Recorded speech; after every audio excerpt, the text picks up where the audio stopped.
all you lovely people. It is Merry Christmas time, boys. Malcolm Harris, Joseph Guthrie. Sure. Welcome to Chat It Up Sports. Man, boys, I'm trying to be almost fake excited because that was one of the worst football weekends I have personally been a part of. And Malcolm, I think you are as well. Brother, it got ugly in a hurry. Yikes. Ugly in a hurry. So if you don't know what we're talking about, we're going to talk a lot about how Tennessee basically lost their soul in Columbus, Ohio. We're going to talk about the format, the landscape, what caused the problems for college football playoffs this week, because there were four stinkers.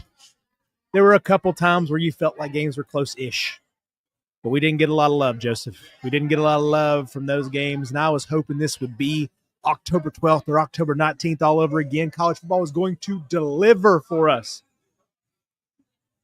And our package is somewhere left, not shipped. Oh, it's at the warehouse. UPS doesn't know where it's at, dog. They sent you an email that said, we've lost your package. Here's your refund. Nah, they didn't even refund the money, brother. Yeah. They just kept it. They just kept it. They raked it in. It makes me appreciate the regular season even more because it gives us days like that. Mm-hmm. But we've seen this before in the playoffs. Yeah. You've seen blowouts in the 14 playoff. Michigan State played Alabama and lost, I think, by 28. Notre Dame, TCU got blown out by 50 whatever. Notre Dame lost by 27 to Clemson. I mean, you see it. You see it no matter how many teams are in it. These blowouts aren't a anomaly. 12-team issue, and they're not an anomaly. No, this is not because we expanded the playoff that we got these blowouts. Yeah. They've been happening with 4 teams. You're going to see this no matter what. 12 teams. That is what the first round is for, us to weed out the bad teams, correct? Would you kind of feel that way? In a playoff of this size, yes. In the 4-team playoff era, seeing blowouts like that was a lot more disappointing because it was designed to the other teams were weeded out by the regular season. Bingo. Now with the 12-team playoff, it's like people had expanded and they had this initial idea where they were like, well, the Cinderella runs can start like in March Madness. Well, basketball is a different sport. You only got 5 dudes on the court. You only got 11 total dudes on the team. So depth matters much more in football. And you see these teams that can have a good run or get a favorable schedule that are going to make it to the first round and they're just going to get blown out. Like you're just going to see it in college football. It's something that happens with the talent disparity that exists in this sport. I mean, you've even seen it in some NFL playoff games where they've been blown out in the first round. Not probably quite to the same extent that the TCU Georgia game, but in a format where the league is designed to push everything towards the middle and kind of average out these teams. You know, they have the draft and they have free agency and it's a lot more structured. It still happens. So you're going to see it in college football. There are steps that you can take and there are ways that you can address it. I don't think it's one singular hey, we need to just do this and the problem will go away. I think it's just a byproduct of college football. Sometimes you'll have blowouts. Yeah. Because, Mickey, I don't know about you. I don't feel like that game doesn't happen. If you were to play 10 games, I think you get almost 10 different results. Yeah, I agree. I don't think Tennessee wins many, maybe 1, maybe 2. I mean, I think that Tennessee it's a few variables, right? They were punched in the mouth to begin with. Obviously, your best player did not play. Yeah. The offense that you know and relied upon did not, it wasn't it. And I love Bishop, Peyton Lewis, but those guys, Peyton Lewis didn't know pass protections. He was not ready for that moment. And that's no fault of his own. But I think they should have had a better contingency plan if they knew how seriously hurt Dylan Sampson was. That shows to me a lack of planning. Or it was really cold and he tweaked something in pregame. Maybe. It felt like we were cold. That was one of those things, they acted tough. They did the no shirt thing and they just tried to, we're going to embrace it. And maybe you did. Maybe you thought you did. And then you actually got hit by guys that do this all the time. Yeah. And you're like, oh, man. Mr. Smith is way faster than we thought. Jack Sawyer is way faster than we thought. Dude, have a day, Jack Sawyer. Man, trying to explain to my family how good this, ginormous, tatted up white man is kind of comical. You're like, how is that guy? It's like, dude, this guy is special. Top 25 draft pick. Depends on where you're at. Depends on need. But he is a very special talent. And they have 3 guys that are going to be in the top 50, I would say, next year. Yeah. And plus, I'm sure there's some linebackers and rotational defensive ends that we don't even know about that will be in another top 50 in the next 2 years. It's just, that's what Ohio State does. And we weren't ready for it. What Ohio State did to Tennessee on the defensive, actually just on the whole interior, is what I thought Tennessee would do to Ohio State. I agree with you 100%. And there were times where the defensive line did show, but it was like once every 15 plays. Yeah. And it just went away. After a while, Will Howard had the game of his life. He looked good, didn't he? He got the ball out extremely quick, so we neutralized our biggest strength, which is the defensive line. It's hard, right? And I think that it's a common theme, and we talk about it. I saw this as a tweet, and I'm going to say it. Tennessee has an elite fan base and showed up in masses. But that elite fan base is in the waiting room waiting on an elite football team to show up. They're in the waiting room because the fan base, to me, is top 3 in America. Easily, Josie.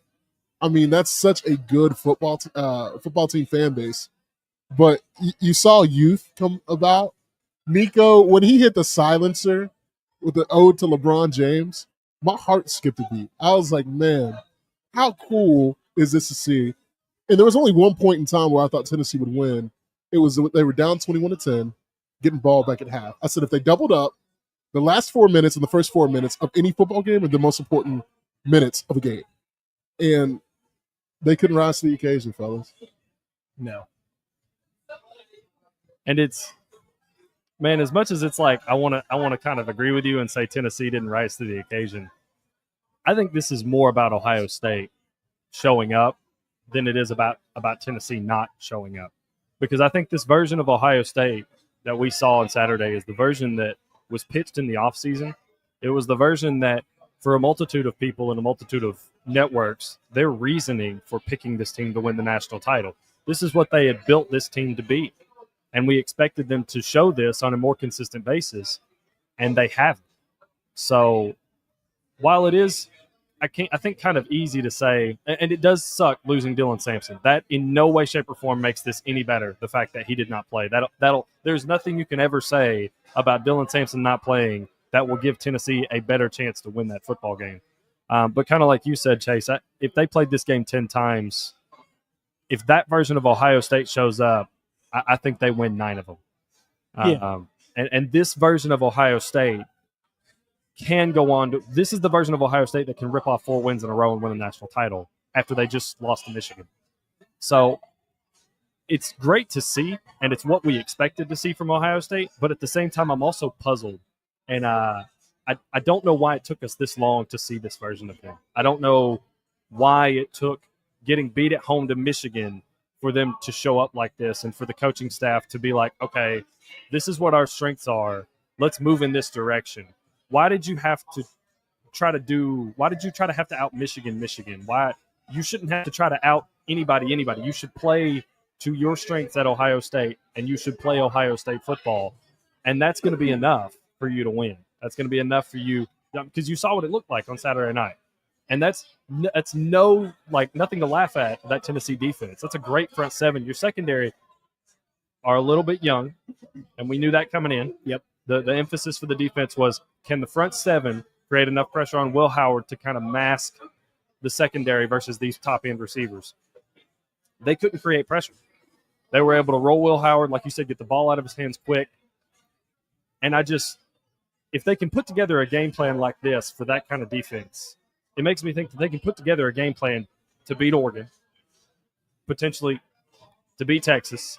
I'm not going to sugarcoat that.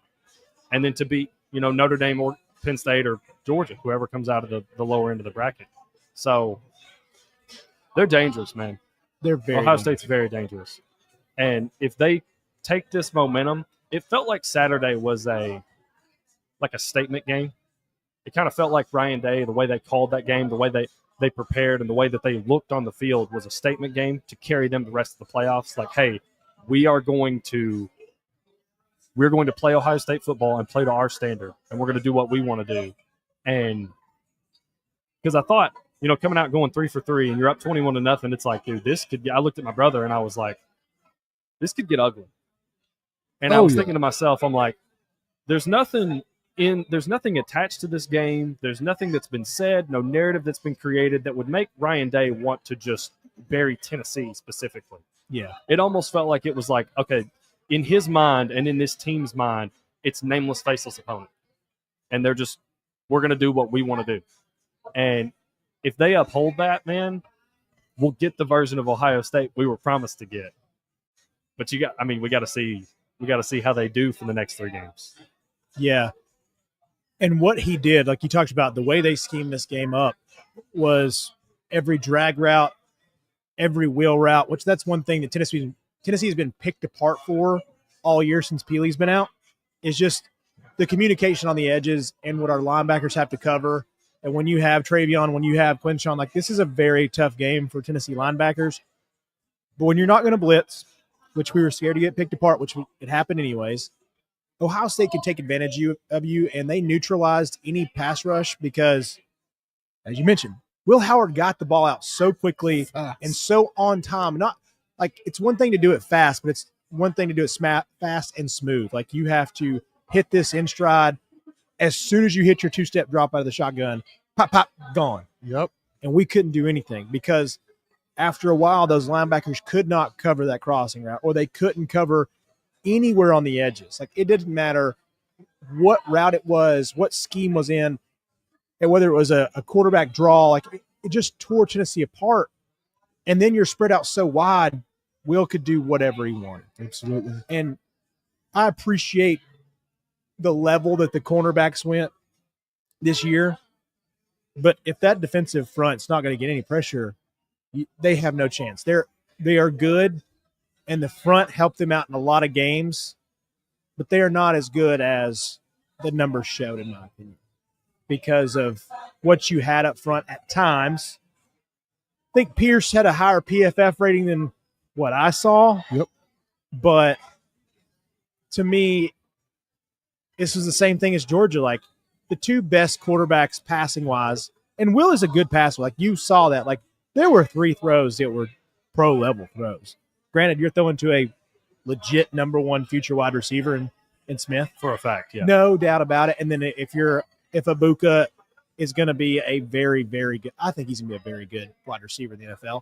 He's probably a 2nd rounder. Yeah. Ibuka is. Yeah. Like could have played up to the potential of a 1st rounder, but we just haven't seen that level of production from him at Ohio State. And Carnell Tate is no slouch by any means. My goodness. And he was the one that had no production. Can we get some waters? Yeah. Just a water. Hey, 3 claps for Campbell one time. Yeah. Couldn't put my mic down. I know, yeah. You were a tough spot. Right. I was like, my bad, dude. My bad, dude. I went to lay it down, but I would have set it up. I was like, Yeah, dude. I'm still sad and disappointed because it just felt like I did have the confidence in my mind that Tennessee could neutralize them in a different way than most teams could.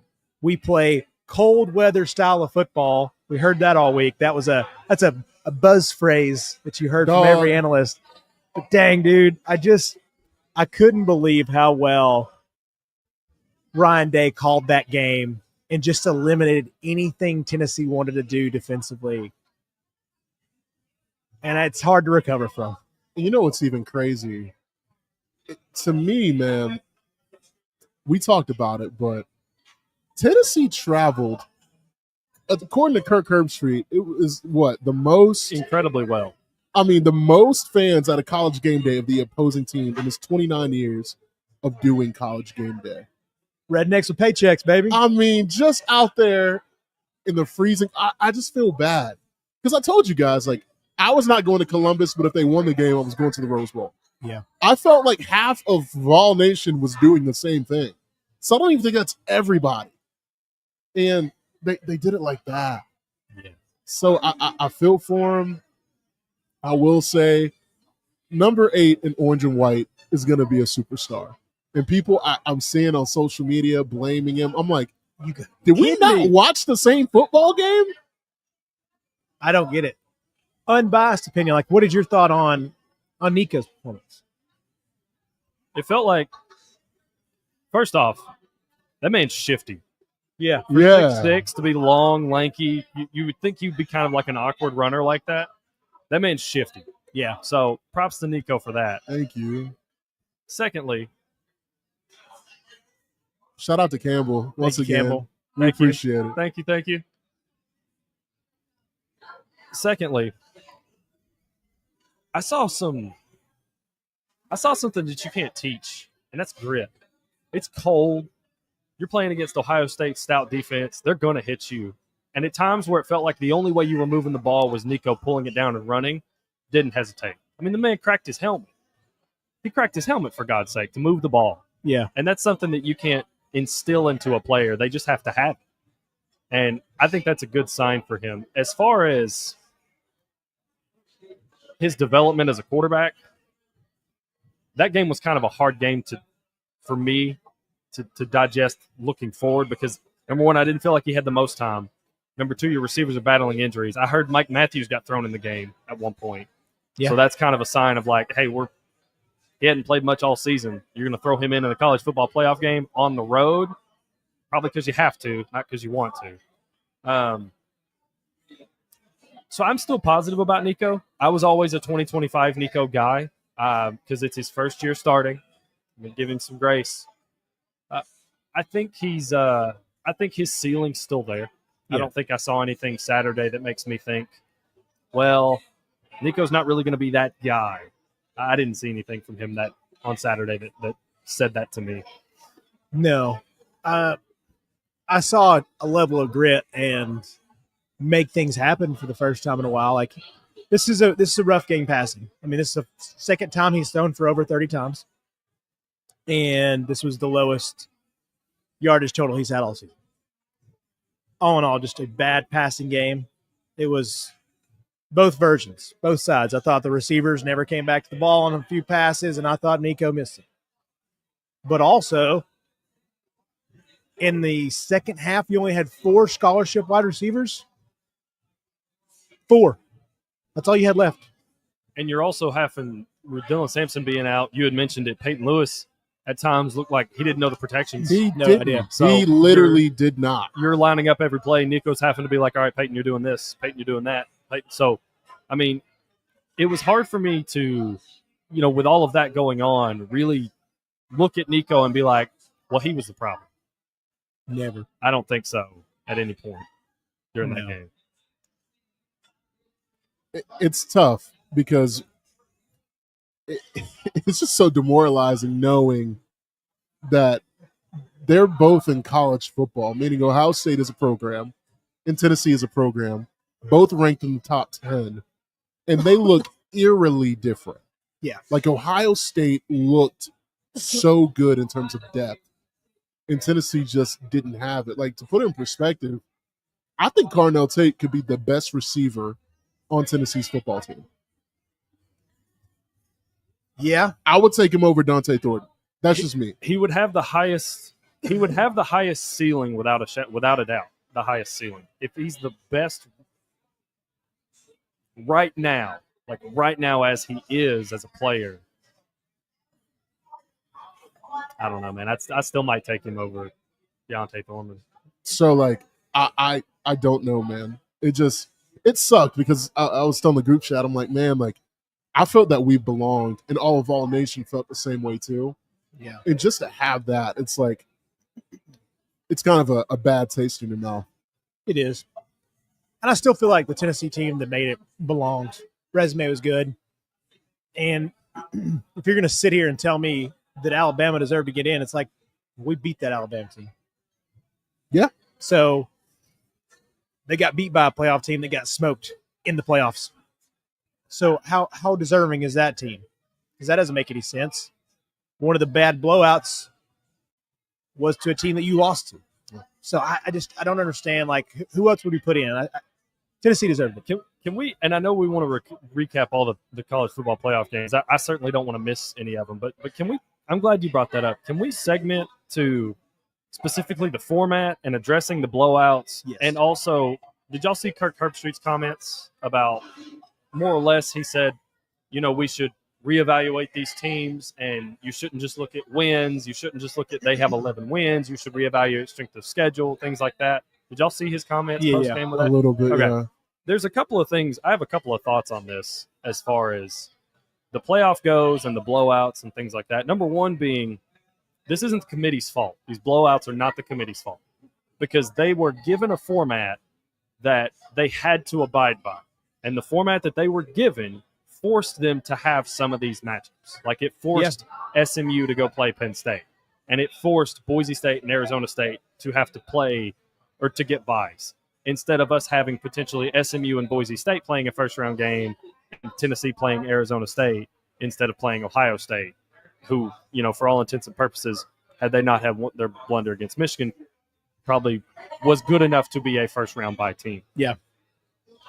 Secondly, there's something that Kirk said that even in the 14 playoff era, I've never agreed with. And it's something that the committee has said, but it's one of those things where it's like they're feeding you this. To me, it feels like they're feeding you this and they're telling you this is what we're doing.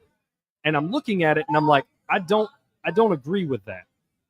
Kirk said the 12-team playoff is trying to find the 12 best teams. Okay? Yeah. In the 14 playoff era, there were commissioners that had said that. We're trying to find the 4 best teams. That's just not true. They can tell you that all day. They can tell you that's what they're doing, but that's not what we're doing. Because if that was the case, Cincinnati would have never made the 14 playoff.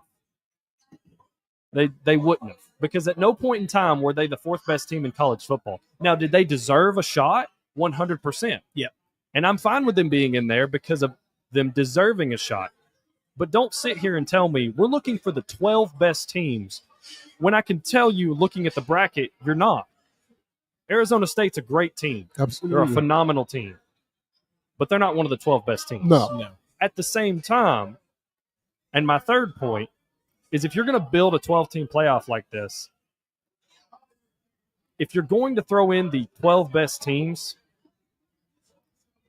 why do we even play the season? And why don't we just throw in the top 12 recruiting teams?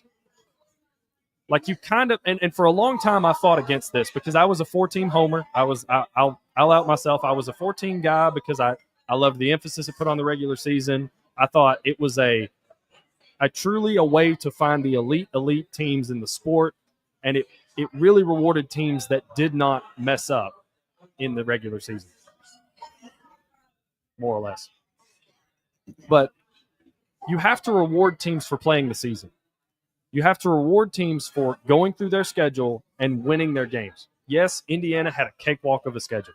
They played one true tough game, and it was against Ohio State, and they lost by double digits. Yeah. But at the same time, they did go 11-1.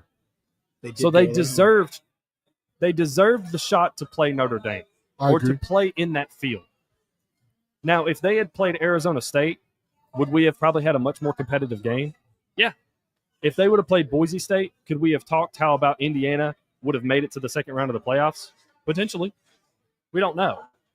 But I'm tired of the narrative of we're looking for the 12 best teams being pitched out there when it's just not true. It's not what you're doing. And I'm fine with that not being the case. But don't tell me that's what you're doing. Don't tell me you're looking for the 12 best teams and then leave out teams that perennially recruit in the top 5. South Carolina is one of the best 12 teams in college football right now. They are. Right? And they're left out. I think that Jackson Dart could have made it a game with Ole Miss against Notre Dame, against Penn State. I really do. Yeah. So I hear what you're saying 100%. There's some flaws in the college football playoff that I don't know if they're going to get solved. I really don't. They'll get solved. Somehow, some way. And that's the thing about this year was there's not a great team. We'll see about Oregon. We'll actually see about Ohio State. Yeah. Potential-wise, said it all year, said it 1,000 times. Top-end talent. I don't know if there's anybody that close. Top-end, high ceiling, if they work everything out and all works perfectly, they look good, especially now what we saw from Will Howard. The guy against top 25 teams is 75% passing. Wild numbers. The guy's crushing. Because no matter what we thought after the bad slide, I get all that, he's still kind of cooked in the Oregon game. Yeah. The boy can play some ball. I don't think he's elite. He's no CJ Stroud, but like he is still a really, really good college quarterback. There's a reason they got him. I just think this year was very strange. I think for the most part, most years, this will be solved pretty quickly. Like your 4 seed will be a good 4 seed. Like or your 3 seed will be a good 3 seed. You won't have Arizona State most years. You won't have Boise State most years. Your first year, your most publicity, all the eyes in the world are on this thing. We're all juiced up. There's 1,000 podcasts talking about it. Just happened to be the weirdest year we've had since 2007. Yeah, and it's also been like the landscape of the sport has been pushing the sport in this direction. Yeah. Because your 2s and 3s on these top tier teams your 2s and 3s that were around when Ohio State won in 2014 and when Alabama won in 2020, they're not staying there. They're not hanging out to be 2s and 3s. They're going to smaller programs like SMU or Purdue or Indiana, and they're being 1s. So you're closing the gap because these depth guys are leaving. So the gap between your 1s and your 2s on Alabama and Georgia and Ohio State, and Oregon, and these top recruiting programs has widened because their 2s are now their 3s, and the 3s are now their 4s, and your 2s are playing somewhere else. So your 2s that have all this experience and practice playing against your 1s, who probably could have been 1s at most other programs and are now, are what you're playing against. And as long as that continues and the sport continues in that direction, you'll continue to create this level of parity. Of course, you'll still have the perennial teams, the teams that recruit in the top 5, that spend the most money, that really build their teams on the high school ranks, will ultimately have the most success in the sport. But you'll occasionally have like an Ole Miss style team. Yeah. That builds that really supplements most of their team through the transfer portal. I want you to keep that point in mind for a topic that we're about to mention in a few minutes. Okay. Keep that in the back of your head. Because Bo Pabula is the best example of this. Like your second best quarterback is now going for $1.5 million to Missouri. Missouri might be better. Might not be. But money is being spent. And like you mentioned, they're going to go be 1s. And if you're an SMU, to their point, didn't show up, still got some national publicity. You got a little extra cash. Yeah. That is a very wealthy school.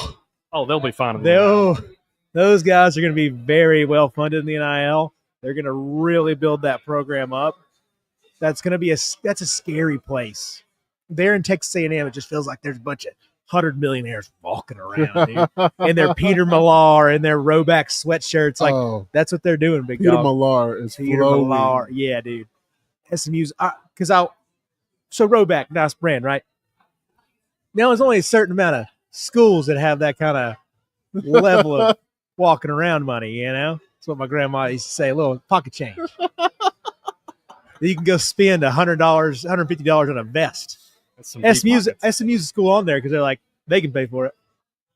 So there's schools like that you mentioned, Joseph, that give time. They got a little publicity. They're going to be able to recruit now. SMU just moved up out of the G5, man. Like, yeah. I mean, I don't mean to discount SMU and what they did this year and Kevin Jennings and things like that, but they're glorified Boise State. Yeah.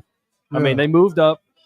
They went into the ACC, and they just happened to dodge Clemson, Miami, and Louisville. Well, they beat Louisville. But Clemson, Miami, and Syracuse. And Florida State for what they were. Yeah, I mean. What you thought there? I mean, bragging about dodging Florida State's like, yeah. But you dodged what ended up being 3 of the top 4 teams in the ACC until the ACC title game, and you played Clemson. We saw what happened there. Yep. But SMU will be fine. They'll be fine. Yeah. They'll be able to recruit. They'll have NIL money. They'll probably end up being one of the better programs in the ACC. Yep. I mean, who knows? Clemson's hosting transfers now. So nothing's off the table. And getting them. Nothing's off the table, man. Dang, dude. This, and I guess like that's the thing is we change the landscape so fast. Yeah. In my mind, I don't know if people expected this much NIL this fast. You should have.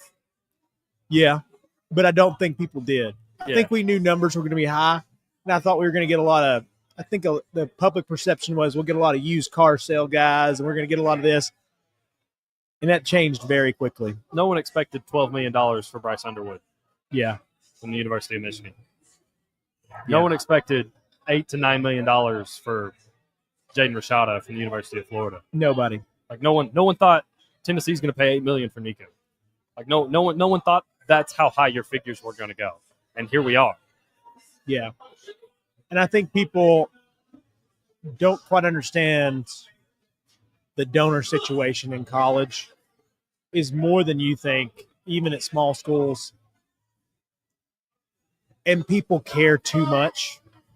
And that's okay. Like, I care too much. Like, my Sunday was ruined because, again, we love watching 18 to 24-year-olds wear sweet uniforms that hit each other over a ball. It's a children's game. And I'm okay with that. I love it. But dadgummit, there's rich people, especially in a world now.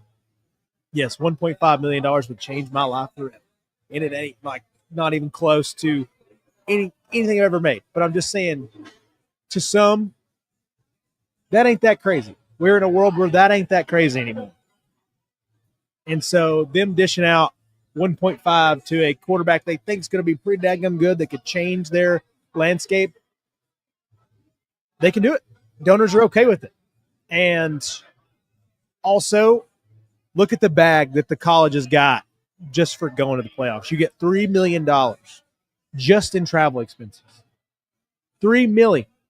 Plus you get 5 for every round you make, and then you get 10 plus or 15 plus if you go to the college football championship. So you're just making cash on cash on cash. If you win, there's 10, 13 really $1 million you're getting.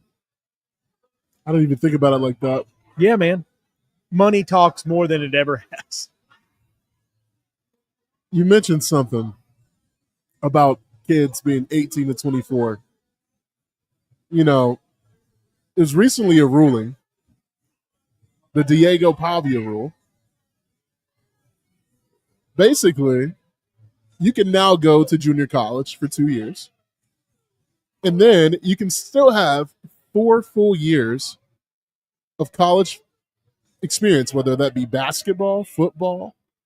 How do we feel about this? Because you're potentially opening up a door for there to be 26, 27-year-olds against 18-year-olds and almost diluting high school recruiting, to your point, Joseph.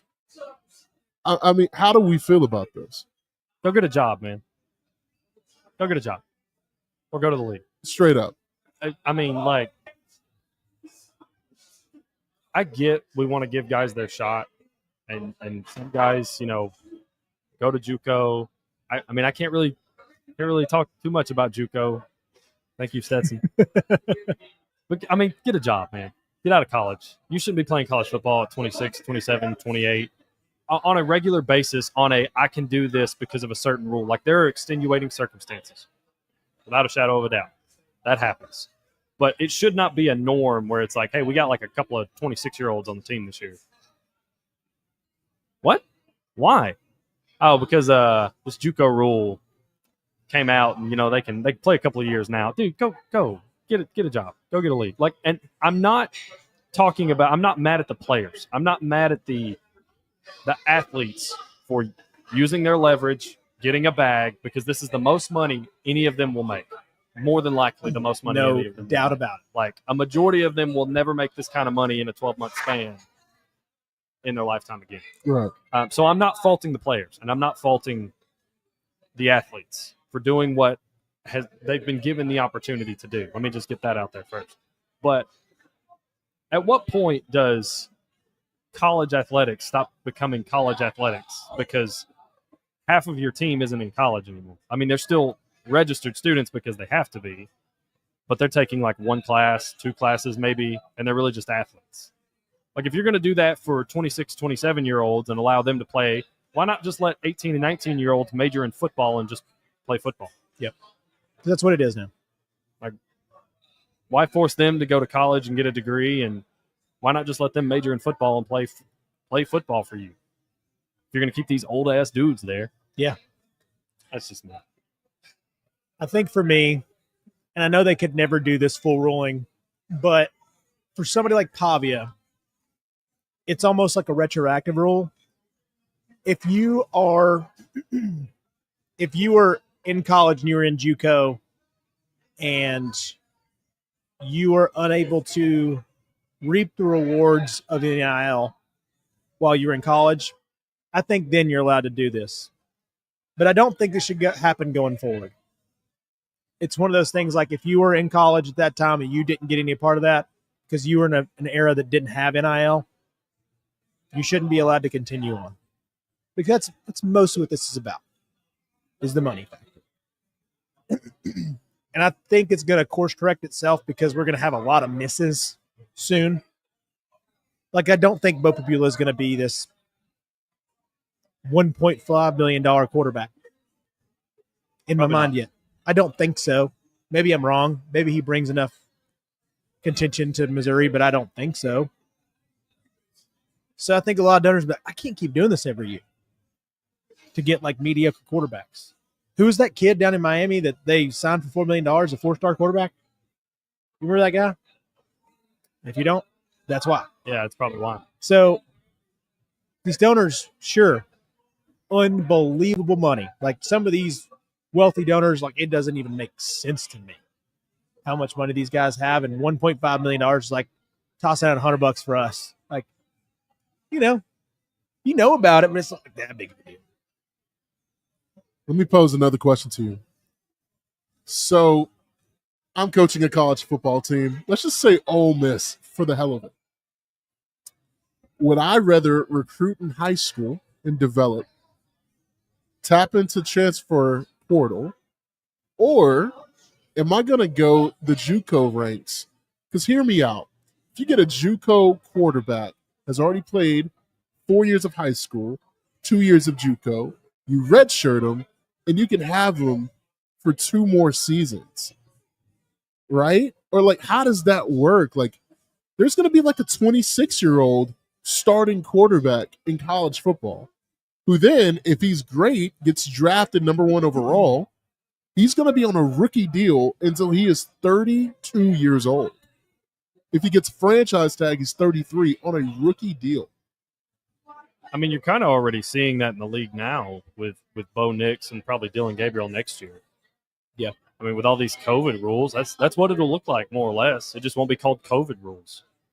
That's what you'll see. And, I mean, there's 2 sides to it because from Bo Nix's side, it's probably helped him sustain himself as an NFL starting quarterback because he didn't 100%. have to come out at 21, 22 and start playing. He would not have been drafted. He would not have been drafted. No, if he would have been drafted solely off of what he did at Auburn, would have been an undrafted free agent. He would yeah. He would not have made a roster. No. At best, he would have probably gone like Canadian football. I hate to say it. I think he's the type of kid that would have just like gone straight to coaching. Yeah, probably. Like that was the best outcome he had. Would have bounced around a couple of NFL teams, signing from practice squad to practice squad, and then ultimately ended up as a analyst or something at Auburn. Yeah, working his way into being like an OC or something. Yep. But instead, he was able to grind through college, gather experience, and develop as a quarterback and as a man. And now he's not lighting up the world in Denver, but dang good quarterback. Certainly better than I think anybody thought he would be. Yep. And that's another part is like landing in the right situation. Yeah. No, I'm with you. To go off that point, and with Belichick's hiring and whatnot, like, do you guys feel like this is just going to become JUCO becomes farm program for X school becomes farm program for NFL team? Like, I kind of think that's because if we're going to go with this, you're getting GMs, and you're getting not only GMs, you're getting Michael Lombardi as your GM, you're getting Bill Belichick as your head coach, you're getting young Belichick as your DC. Like, you're learning just to become a pro, and so it's just like you mentioned, just why not just become a football major? Why not just major in football? Because that's all you're there for. Yeah. You're there to be groomed. And if it doesn't work out for you, then you're kind of screwed. Because if you don't want to learn these other skills, but I don't know, like, well, it was your choice. Yeah, it's your choice. It's your choice. You don't have to do that. When you come and you're an athlete, you don't have to major in your sport. But, I mean, come on. We've seen some of these guys in college. They get on campus as a freshman. It's like, we know. Like Ryan Smith right now, it would make no sense. Just 3 and done. Like, yeah. Unless he, like, now a lot of these kids have aspirations outside, and I think I'm very supportive of the Kevin Durant's and all these other guys, like creating media companies and doing all these things. Like, I hope all the kids learn from those guys, like even LeBron. I mentioned a lot of basketball players, but like I'm sure there's other NFL guys like Busting with the Boys. Like all these guys have taken knowledge and things they want to build outside. But when you're 18 years old, like I don't think me and Miggy were thinking about the future like that, dog. No, I was thinking about PlayStation 4, brother. Yeah, I didn't even say 5. I said 4. And you're still gonna have you're still gonna have your players. You're still gonna have your N'Kobe Deans and your Josh Dobbs, who aerospace engineering and mechanical engineering, For and sure. they're like I can just do all this. Like you're still gonna have those kids. They're still gonna exist. But some kids, like we know what it is. You're incredibly talented. You've been incredibly talented. Mm-hmm. If the 3-year rule didn't exist in college, you'd probably go straight to the NFL. Yeah. Yeah. And that will hurt. I just wonder with JUCO too, how quickly it becomes the farm system. Well, if I'm the Texas Longhorns, for example, I can think of 2 NFL players that are close by at Hutchinson Community College, meaning Alvin Kamara, meaning Cam Newton, Cordero Patterson. If I'm just like, hey, you know what, $1 million a year, I'll even schedule you guys to be at our pro day, do whatever you got to do. I want the pick of the litter here. And then take it a step further, IMG Academy. If you're Florida or if you're Deion Sanders or somebody, and just be like, yo, I want to make this a farm system. It's gonna get ugly, man. I don't think you'll ever see that. I don't think you'll ever see like a traditional farm system, because I don't think you'll ever see the choice from the players be taken away. And I think the reason is because IMG would never do that, because that hurts IMG. Because if IMG's like, hey, we're a Florida program, then, or if they're a Colorado program, well, then you're gonna have kids that are like, well, yeah, I was gonna come play coach, but like I don't want to go to Colorado, like I don't want to go to Florida. I'm from Massachusetts. I'm from Ohio. Like I've been an Ohio State fan. I got an offer from Ohio State. I'm just coming to get developed better by you. Like that would hurt IMG. That would hurt some of these like top tier high school programs like American Heritage, and I think it would do the same for some JUCO colleges. It's a great point. Like I think if you're JUCO guys and your JUCO head coaches, like they understand what it is. Like you don't want to cut off anybody. You don't want to cut off any. You don't want to cut off any contacts, because say you do become a JUCO farm school. Well, not every one of your kids is going to be good enough to play D1 football. So, like, what if you become a farm school for, like, Boston College, and not all of your guys are good enough to play at even Boston College? Yeah. So it's a great point. I think I get where your head's at, where the thought's at. Yeah. I don't know if you'd ever see programs and institutions kind of narrow themselves off like that. Maybe not even JUCOs. You don't think? I don't think so. No, because again, not all these JUCO kids are going to go D1. Like those Cordero Pattersons and the Cam Newtons, and they're the exception. They're not the rule. True. So more often than not, you're not going to have those guys. And most JUCO guys are playing because they're meant to play JUCO ball, and they're not meant to be D1 guys. Like some guys go and then come back, or some guys start JUCO and then end up D1. For various reasons. Yeah. There's a whole, like, they had injury luck, they couldn't get into the college, they could, like, there's just insert X here as to what their journey is. It just varies from player to player. So I don't know if you'd ever see like true farm, like almost like you, like from an MLB standpoint. Yeah, I don't think you'd ever see that. And let's take it a step further. We didn't even talk about like FCS programs. You know what I'm saying? Like North Dakota States and like these programs that aren't truly Division One. The Division One AA. Are they impacted by this NIL as well? I think your top end stuff will be. Yeah, I think for sure. there's some North Dakota State people that'll. Like, I think a lot of these pro players kind of give back. But like HBCU wise, like I'm thinking about like a guy we're going to talk about in a little bit, Travis Hunter. You know, there's going to be more guys that are talented at the HBCU level now. Do you poach them and do you pay them NIL dollar? Like, I don't know. It's just a weird landscape right now for college athletics. And we're just talking football only. We haven't even talked about basketball. Yeah. And like, you can talk Title IX too with like women's basketball. Like Caitlin Clark, what does she get on the open market? Or like a Juju at USC. Paige Beck. I mean, they just gave us cinema 3 nights ago. Yeah. I mean, which was amazing. I don't know if y'all watched it. Not all of it, USC and UConn. Ladies are freaking hooping. Worth the watch. Like, bruh. Yeah. They're Crazy. number 1 and number 4, right? Yep. In the rankings they were. I thought so. Outstanding ball, but like, we're in weird times right now. Yeah, and you're already kind of seeing, I guess, from and correct me if I'm wrong, if I'm misinterpreting your point here, but you're already kind of seeing the G5 has kind of become like a farm league for the P4. Exactly. Like all your best players, all your best coaches, all your best assistants, they have a good year, they pop, boom, you're gone. Like look at is it Darian Mensah from Tulane? Popped this year, had a great year for Tulane, just signed with Duke for like $4 million for 2 years. Yeah. Gone instantly. Like the G5 has kind of already become not a straight pipeline where it's like this team for this team, this team for this team, but that league in itself has become a farm league because you're closer to being SEC Big Ten caliber players playing at Tulane, playing at Georgia Southern, playing at Louisiana Lafayette, places like that, playing at Fresno, as opposed to like you will still have again your JUCOs, Cam Newton and things like that, your Mississippi Valley States and places, but you are the G5 has kind of become a NIL farm league because it's like, hey, we'll pay you a bag, dude. Come here, play for us. Yeah, like especially filling needs now. Yeah, for sure, definitely, and supplementing depth that you've lost to NIL and the transfer portal. Like you've kind of already seen that become a thing with the G5 schools. And I don't foresee it changing very often or anytime soon.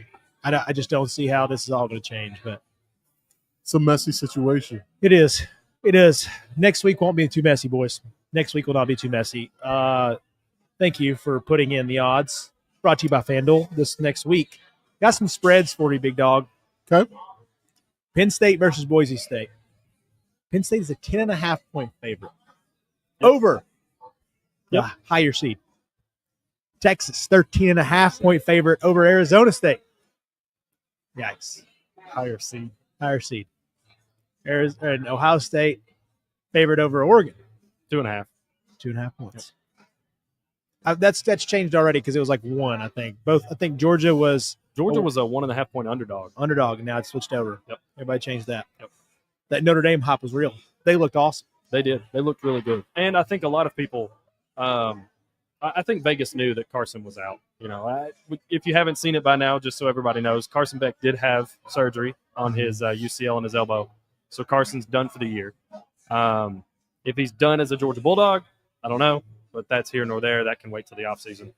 So that's probably where that 1.5 point came from is Vegas knew. They're like, okay, we're setting these odds as if Georgia's playing with Gunner because somebody probably tapped them and was like, hey, yeah, Carson's out for the year. They know everything. Yeah. So, but then you see the Georgia money come in because you still believe it's Georgia versus Notre Dame.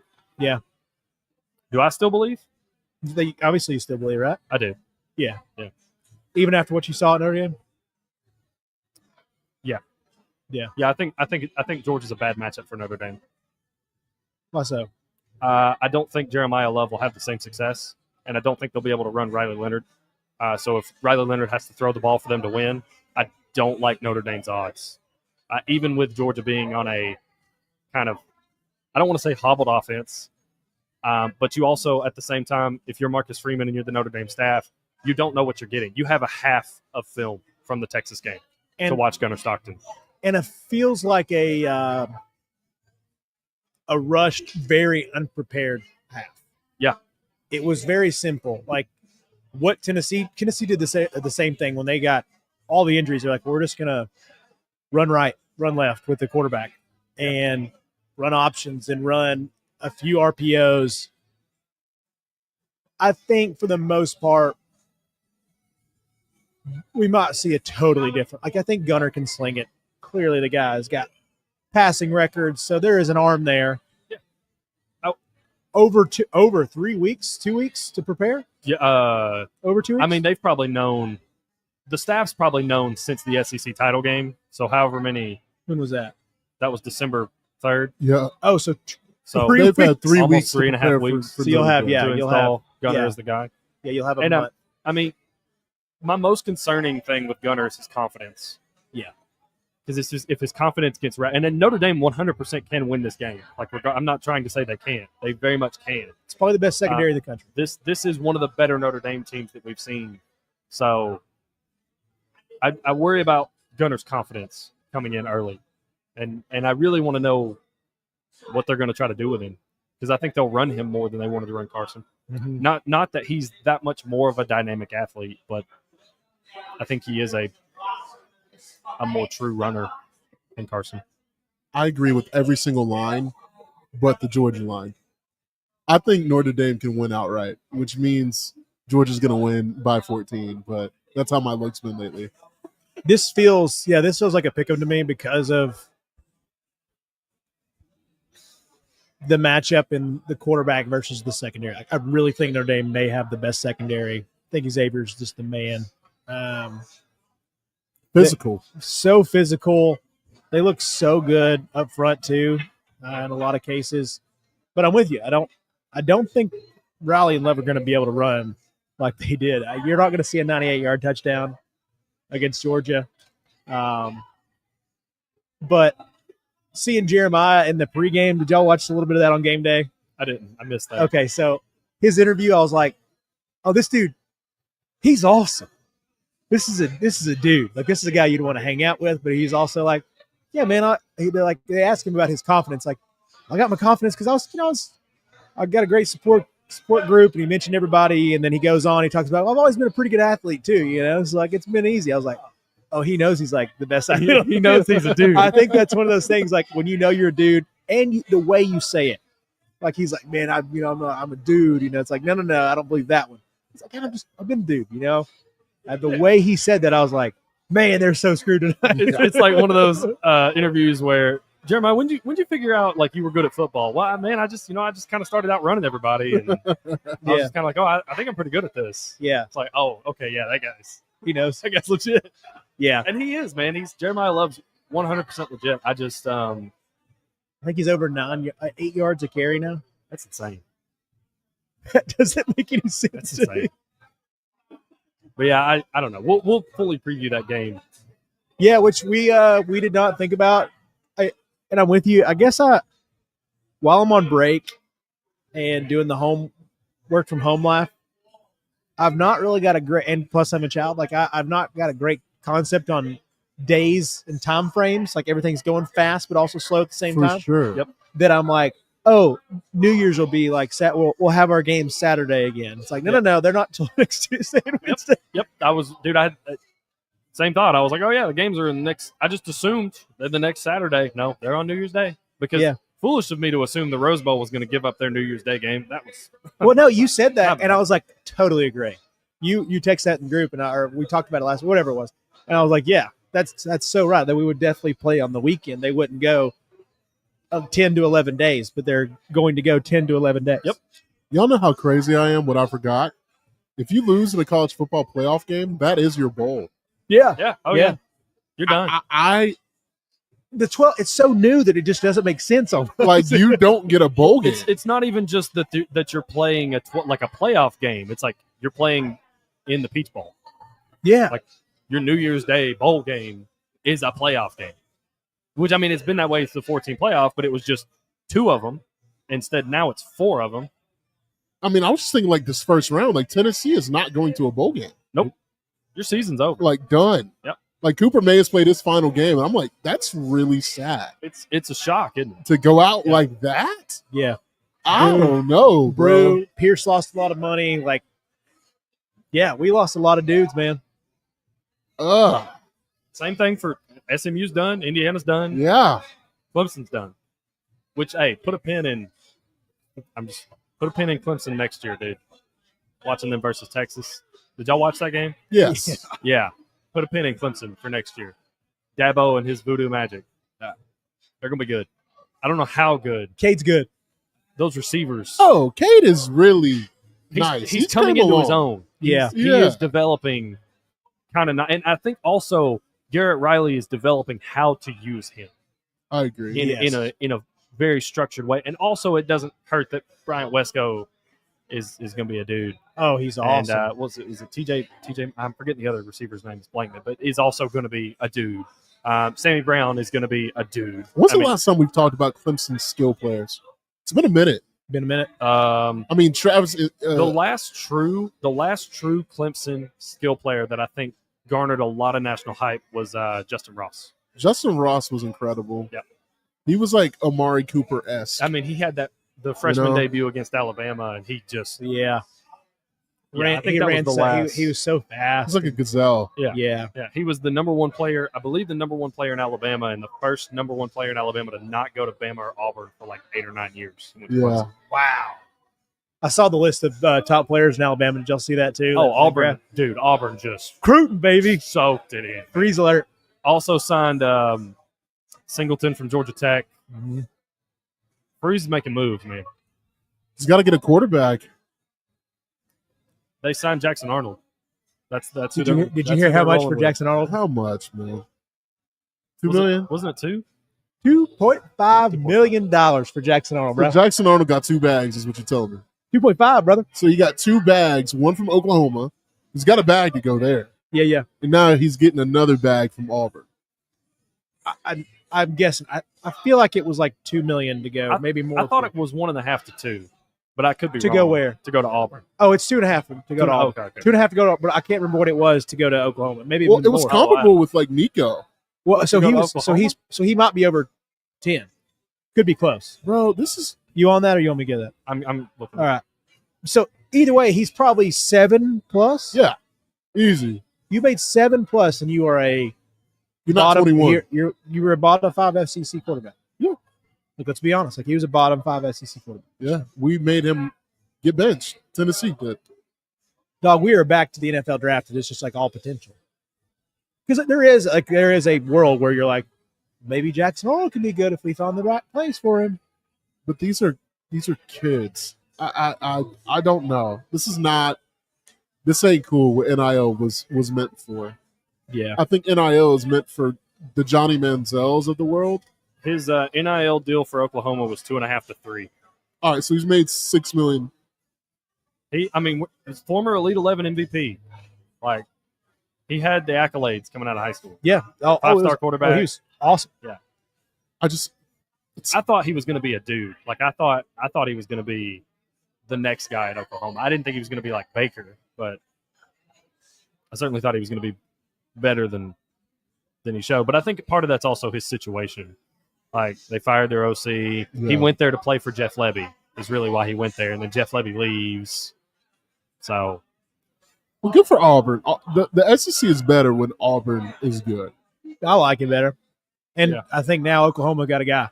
I think Mateer is going to be a really good guy from Washington State going down. Did he officially sign? I know it was all like crystal ball and everything, but I didn't know if he officially signed. So he followed his OC? Yep. Okay. Yeah, so that's another one, man. Like, Oklahoma, if they go back to their roots of we like to score points, that's still one of the best programs in the country. No doubt about it. Like, that is I don't know if they're blue blood, but to me they felt very like. I would say they are. Yeah, maybe I'd say blue blood, but I think for a lot of casuals, it doesn't feel like that. Maybe I'm wrong, but I feel like I can see I can see that. Yeah, to me, it's like UConn or Villanova. They're not new blood, but they've been so good in the last 10 years, 15 years that I'm like, dude, if you don't consider them top tier, then what are you doing? They are in the recruiting process, and it's different, and especially in the South. Like, until now, you probably hadn't paid that much attention until they beat Bama or until they do all this stuff. And they're a tier 1 program to me. Like, I think the tier 1 programs are pretty deep. in college football. Yeah, Oh yeah, yeah. they're That's tier 1 programs. tier 1 programs are pretty Like deep. in right college now, they're not, but their history is tier 1. Yeah, that's for sure. in very recent history to Yeah, me. yeah. Yeah, that is a top tier. And look, Lincoln put them in places that they shouldn't have been sometimes because their defenses are so bad. But Well, I like, mean, they have what, like 8 or 9 national titles, 4 or 5 Heisman winners. Yeah. Like, they're Oklahoma's not a like which is crazy, new like roots program. Yeah. because of like the recency bias. You're like, that doesn't feel like. Yeah, they are. You know, Dude, Bob Stoops was incredible. at Big Oklahoma. game Bob, baby. big game, Bob, bro. He used to show up. Oklahoma's missing that. Yeah, I don't. I mean, they used to be called Oklahoma Drills. Yeah, Venables doesn't feel like that personality. I don't know. You know who does? Josh Heupel. I don't know, man. I don't know what to expect. Like, if Josh Heupel fails like this 3 more times, he's going to go to Oklahoma. You assuming Brett Venables is going to get fired? Yeah. I think Mateer actually keeps his job. I think them getting a coordinator that can really put points on the board. I think they're getting defensive players. Like, 2 of my best friends are Oklahoma fans. Like, they're like, dude, just give this recruiting class time to build up. And I think their defensive program, their side of the ball is actually going to get better.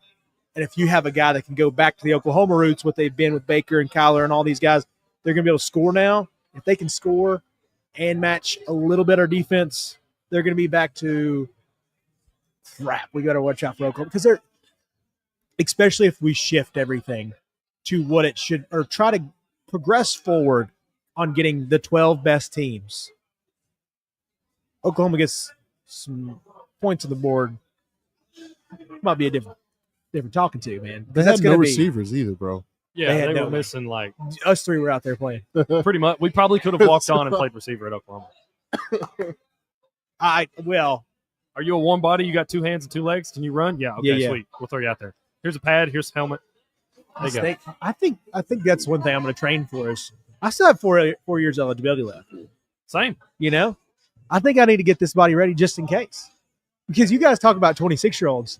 What about a 33-year-old dude? Dude, I mean, 34-year-old I dude. could send a very convincing email to Brett Venables. Oh, yeah. Would he ever actually read it or see it? I don't know, but I could send the email. Are y'all playing on both sides of the ball? Oh, hell no. Hell no. Whatever you need me in for, Hype, you know? Listen, man, I need you to be a DB. I need you to be a wide receiver, man. How bad our flag football team was one year, I actually had to play our island corner. It wasn't the worst thing, but it wasn't the best thing either. Listen, When teams finally figured it out, they're like, wait, this guy? they This see guy's their lockdown corner? they see Chase Green, I see Christian Gonzalez. Thanks, bro. Hey, Gonzo Island is no joke, by the No way. joke, baby. No joke. I'd really try to like pick my matchups. Like if I saw a bigger fella out there, I was like, maybe. Oh, you I get got seat belt, big fella. I got you on lock. Seat belt, baby. And dude, all it took was one deflection. That's the thing is like because everybody would either try to run a go route on me early. Oh, yeah. So I'm like, I can catch up. I can get that. If I deflected that once, they're not doing that much again because we're talking flag football quarterbacks here, you know? So if I was like, I just got to make that one first play. And I got it a couple times early. And this one big fella definitely played some D2 tight end on me, got me on a double move. Ooh. I'm still sitting back here. He's still running back.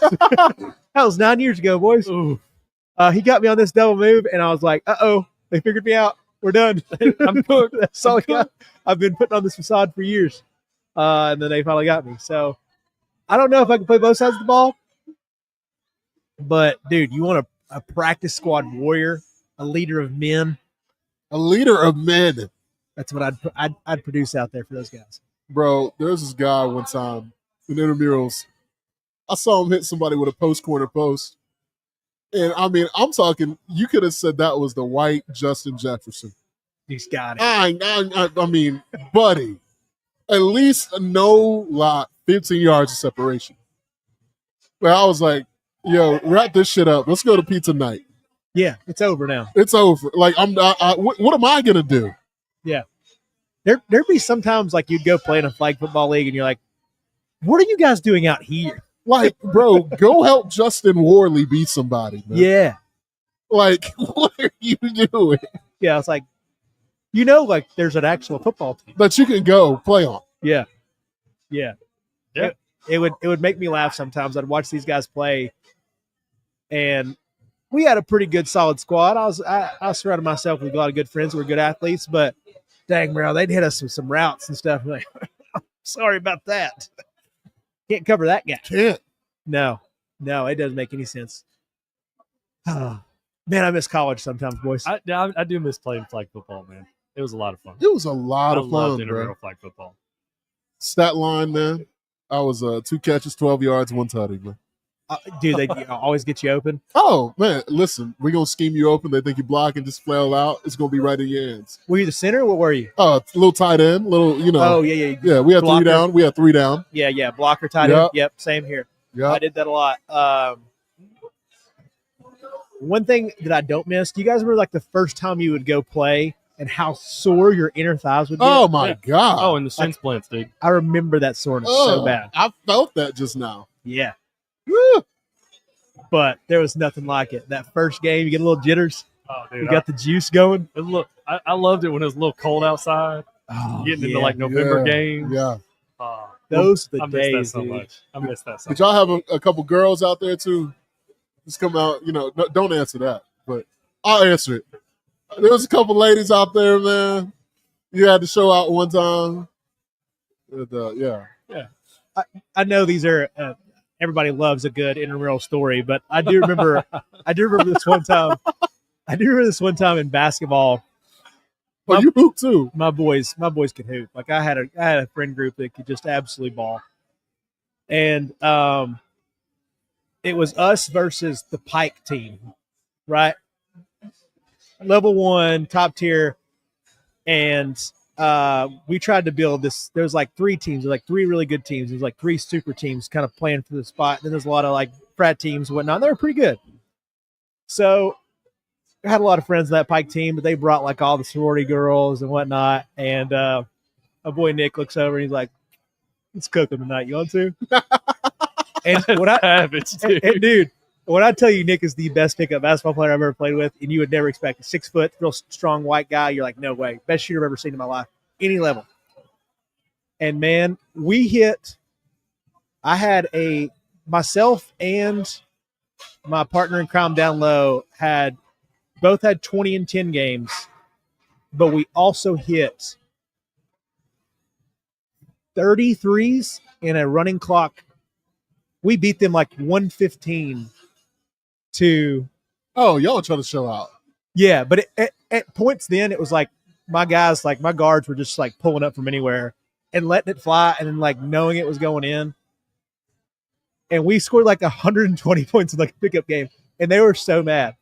And it was just comical because like the boys, like we just kind of knew. We kind of knew. They don't stand a chance. Yeah. And and Nick was like the nicest guy in the world, but he's like a quiet killer. Oh, I'm sure. Stone cold killer. I think he had like 35, 40 in that game. Oh my God. Dude, like it was the funnest thing to watch. Because, I'm just like reaping the rewards off wide open lanes. Everybody's like spaced out 5 feet behind the 3-point line, all my guards. And so me and Mike would just like either get offensive rebounds and putbacks or just get run out layups. And they didn't know what to do. And it was one of the funniest looks to see all those dudes just so mad because they couldn't do anything. Because, like, my boys would just cross half court and can threes, or they'd hit us in the corner or hit us on a layup. And it was just the funniest thing to watch because that was the first time I've ever been a part of can't do anything to guard these guys because I've been on the opposite end a lot. But those are the wonderful pickup moments in my life. It's a beautiful thing, man. It's a beautiful thing. I wish I could hoop. Hooping is one of the funnest things. Is that your Jaden Reed touch? Oh, no. Josh Jacobs second. Nope. They looked like they gave it to him on an end around. Mr. Brooks. Chris Brooks. Somebody had a Chris Brooks anytime Somebody touchdown ticket. is out here I'm just curious as happy as hell. All right. Let's I want to go back. Let's circle back to the show, I guess. Oh, hey, we're doing a podcast? We are We're doing doing a a sports podcast. podcast? Yes. Of the lines, what's your favorite? In what way when you say favorite? Like if I was going to If you're bet on gonna one? bet, if you're gonna bet on dude. one of these games, Yeah. spread only, no. Texas. Give me Texas. Far and away. 13 and a half. Oh, yeah. Seems like a beautiful number. I'd take Texas up to 20. Miggy? to double my money up straight up. I just, based off of what I saw Saturday, I thought SMU could beat Boise State. Truly. I want to go Texas, but Penn State's defensive line and that chaos, you got to give me Penn State 10.5. That looks too good to me. What's Boise going to do if they're 4 minutes left in the third quarter and Ashton Genty's 20 carries for 40 yards? That's what I'm saying, bro. What's that game look like? If they get them out of their element, like, bro, it's a wrap. That 10.5 is easily 14. And you can't just, let's run it with Ashton Genty. Yeah. That ain't going to work. It's just not. What I worry about with Penn State, too, is like, God, what's Boise State's quarterback's name? Just blanked. Anyway. If you wouldn't have asked me, I could have told you. Yeah, so what if Boise goes out there and throws a pick like Jennings did early? Oh, yeah, gets rattled, and then they go down to score. Boise has to play up the entire game. Like, you have to go score on your first drive. Genty has to get hot. And, man, your passing game has to be the best it's ever been. And it has to be something similar to what Ohio State did. You're going to have to neutralize maybe the best defensive line left. Maybe Ohio State, Texas have a very big point to prove as well. This is a really good, talented playoff now. It is. Yeah.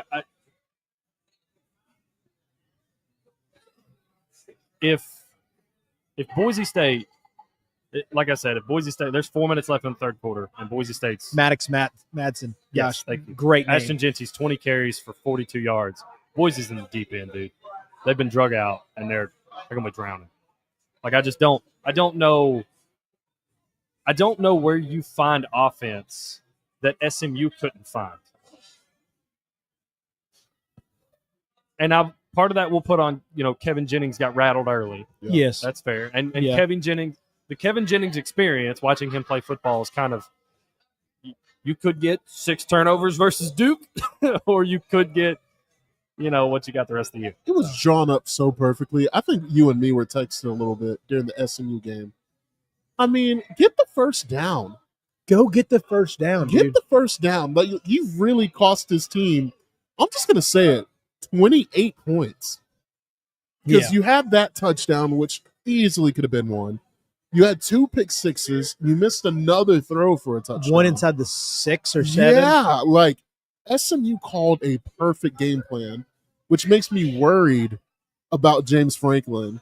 Because if it was a better team, I think the conversation could have been different last Saturday. I worry about your strengths as SMU versus Boise State.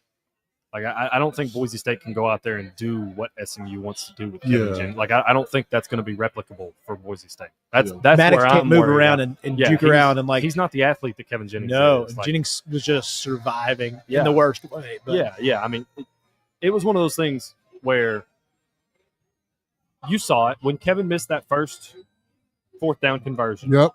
It was kind of barbecue chicken. Chicken, brother. He was rattled. Dude. Finger looking good. He was rattled, man, and he never recovered from that moment. So if you're Boise, you cannot have that. Like, you have to be efficient. Like, Genty doesn't have to do what he's done against everybody else, but he's got to be serviceable. Yeah. So let's look at Madsen's numbers here. Look, depends on what you're looking at. Your 2 best teams you played were UNLV and Oregon. No picks in those games, but against Oregon, he was 17 of 40. When you have to throw the ball, that's what they had. And look, that was a 1-possession game, last second field goal, all that. And Genty carried the day for them. Carried the day. Yeah, I mean, he had what, over 200 yards? Yeah, it was unbelievable. But that's what you see. Like, when you start to make Madsen have to throw it a lot, I think you're going to get 17 of 40, but I think Penn State's going to pick you off. Like you saw what that defensive line did. Just tipping balls. Like, it just was an awful day for Jennings. Yeah. Awful day. Yeah. To see him run around and just have no hope a lot of times. I would honestly believe he threw off his back foot 80% of his throws. You're being gracious. Maybe gracious, yeah. So I don't know what Madsen's going to do. Like, if he's getting in his 3-step drop, there's no there's no half moon spins that Jennings has to get out of that. The first guy is going to get there. Carter will not miss. Yeah. There's something I wanted to present to you guys now that we're on the SMU Penn State game, and I can't take credit for it because I heard it on the Cover 3 podcast. Shout out to Chip Patterson himself. He's just presenting a scenario to you guys. Okay. What was the worst game that SMU had this season? I know they lost to Boise State or they lost to BYU. What was the worst game that SMU had this season? The worst? The worst. I can tell you. You don't have to look it up. Who was it? It was Duke. They turned the ball over 6 times. You know who Duke's head coach is? What's that? My Manny man, Diaz. Manny Diaz. You know where right? Manny Diaz was last year? He was a P. way. He was the Penn State No DC. way. You know who put Kevin Jennings in a blender? The Duke Blue Devils. Yeah, they sure did. You know who else put Kevin Jennings in a blender? Penn State. The Penn State Nittany Lions. That's dang. Not saying Connection. anything. Not saying anything. Throwing that out. Just don't via Chip Patterson. Shout out Cover 3 Podcast. Throwing that out. He said that, and I was like, my God, you're a mad genius. I can't believe I didn't think about that. That's a stretch connection. That's one of those like conspiracy theory, like deep level, like who you going to get a game plan from? I don't know. Who turned the ball over against Duke 6 times? Hey, I got one of my besties that came up for barbecue a lot. That's who. Manny, what's up, man? Who is this? Oh, this is Jeremy, the analyst at Penn State. Oh, what's up, Jeremy? Hey, yeah, what y'all throwing at Kevin Jennings there? Oh man, let me tell you. Man, that was my funnest day I don't know. until they lost. I don't know. Boy, it got ugly. You connect those dots in your head. Boy, it got ugly. Dude. And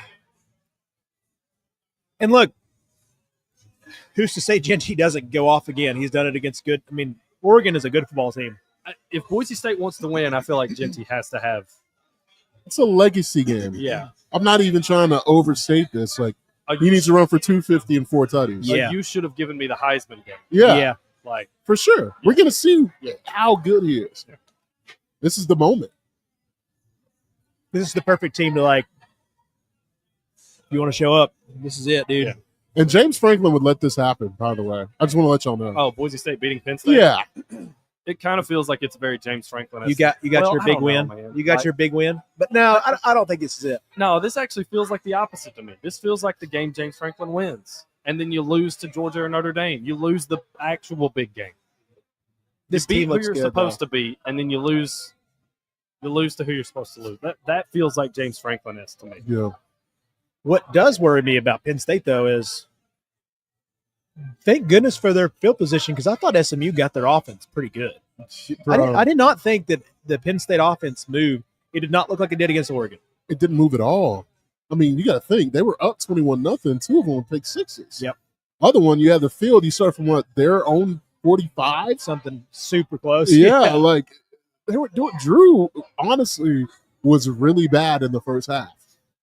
He needs a true number 1 wide receiver. He needs another year, too, which he's already Yeah. said he's coming back. Yeah. But, like, That's a good call by him. yeah, Yeah, that's for being sure. self-aware, which Not a lot of dudes are.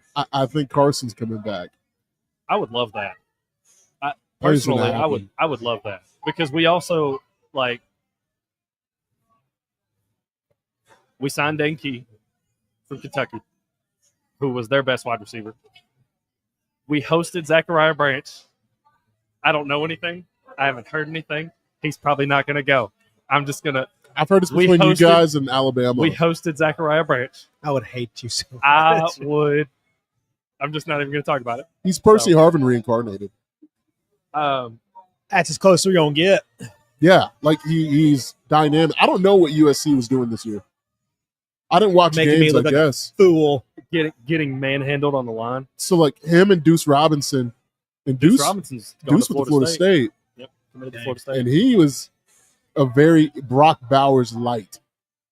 I use that so sparingly. That's Okay. so hard. Yeah, I- his body type feels more like Kyle Pitts to me. He's bigger than Yeah, taller he's than long. Brock, a little slender than Brock. Man, I hate Kyle Pitts, man. Dude, what a pass he had. Bro, that guy's a loser, bro. Kyle Pitts is a loser. I'm Did sorry. you see somebody? Oh gosh, I wish I could remember his name so I could give him proper credit. He put out a tweet about Kyle Pitts. He's like, man, Kyle Pitts was like the best tight end prospect that you could build in college, and he feels like when he got to the NFL, the Monstars sucked his talent out of it, put in the Brock Bowers. Bro, literally, I've never seen anything, and it makes me so mad because the guy that went right after Kyle Pitts, was Jamar Chase. The guy that went right after Jamar Chase was Penei Sewell. Like, you see what I'm saying? Yeah. Like, Atlanta would be so much of a better football team with either one of those guys. Oh, yeah. And Kyle Pitts, he is. You guys ever work with somebody and they quiet quit? Yeah. Like, they just, Chase, how's your day going? Oh, it's going good. And they're just there, but they're not, like, working. They're just collecting a paycheck. Yeah. And you can feel that's Kyle Pitts. Yeah. Kyle Pitts is literally clocking in from 9 to 5. And getting a fat paycheck. And getting a paycheck and going home. Yep. That's what it feels like. Sure what it feels like. That's a perfect segue. Michael Penix started on Sunday. He did. Your defense is a really good day. Yeah, I mean, two defensive touchdowns for the Atlanta Falcons. Yep. Thank you to the Dallas Cowboys. I saw a tweet that said if Dallas wins, we will be giving Kyle Pitts to the Cowboys for free. I like that. So yeah, it was a deal worth having. Yeah. You know, I mean, you could probably get somebody from, like, you give Kyle Pitts, you get Devontae Turpin. give me Micah Parsons. Dude, come on. They're not going to pay Micah with what money? The cap's not real. It's Jerry Jones, God, man. no. They'll find a way. I need to. Have you been on Twitter and TikTok lately? A little bit. I haven't been on Falcons Twitter, if that's... No, I'm going to pivot away from the Falcons for a minute. Can we talk about our Heisman winner? Oh, God. Can we just... Listen, man. Uh-huh. Am I on this camera? You are in that camera. Travis, brother, I have been where you've been. I'm not going to drop no names, but, bro, I have been in a bad situation a time or two. I know when to hold them and when to fold them. Joseph, my brother, it's time to let it go. It's time. Travis, please let this girl back into the wild, into the wilderness. It's not good for business. We've all made a mistake. We're talking about it. I'm sorry. This is the TMZ portion.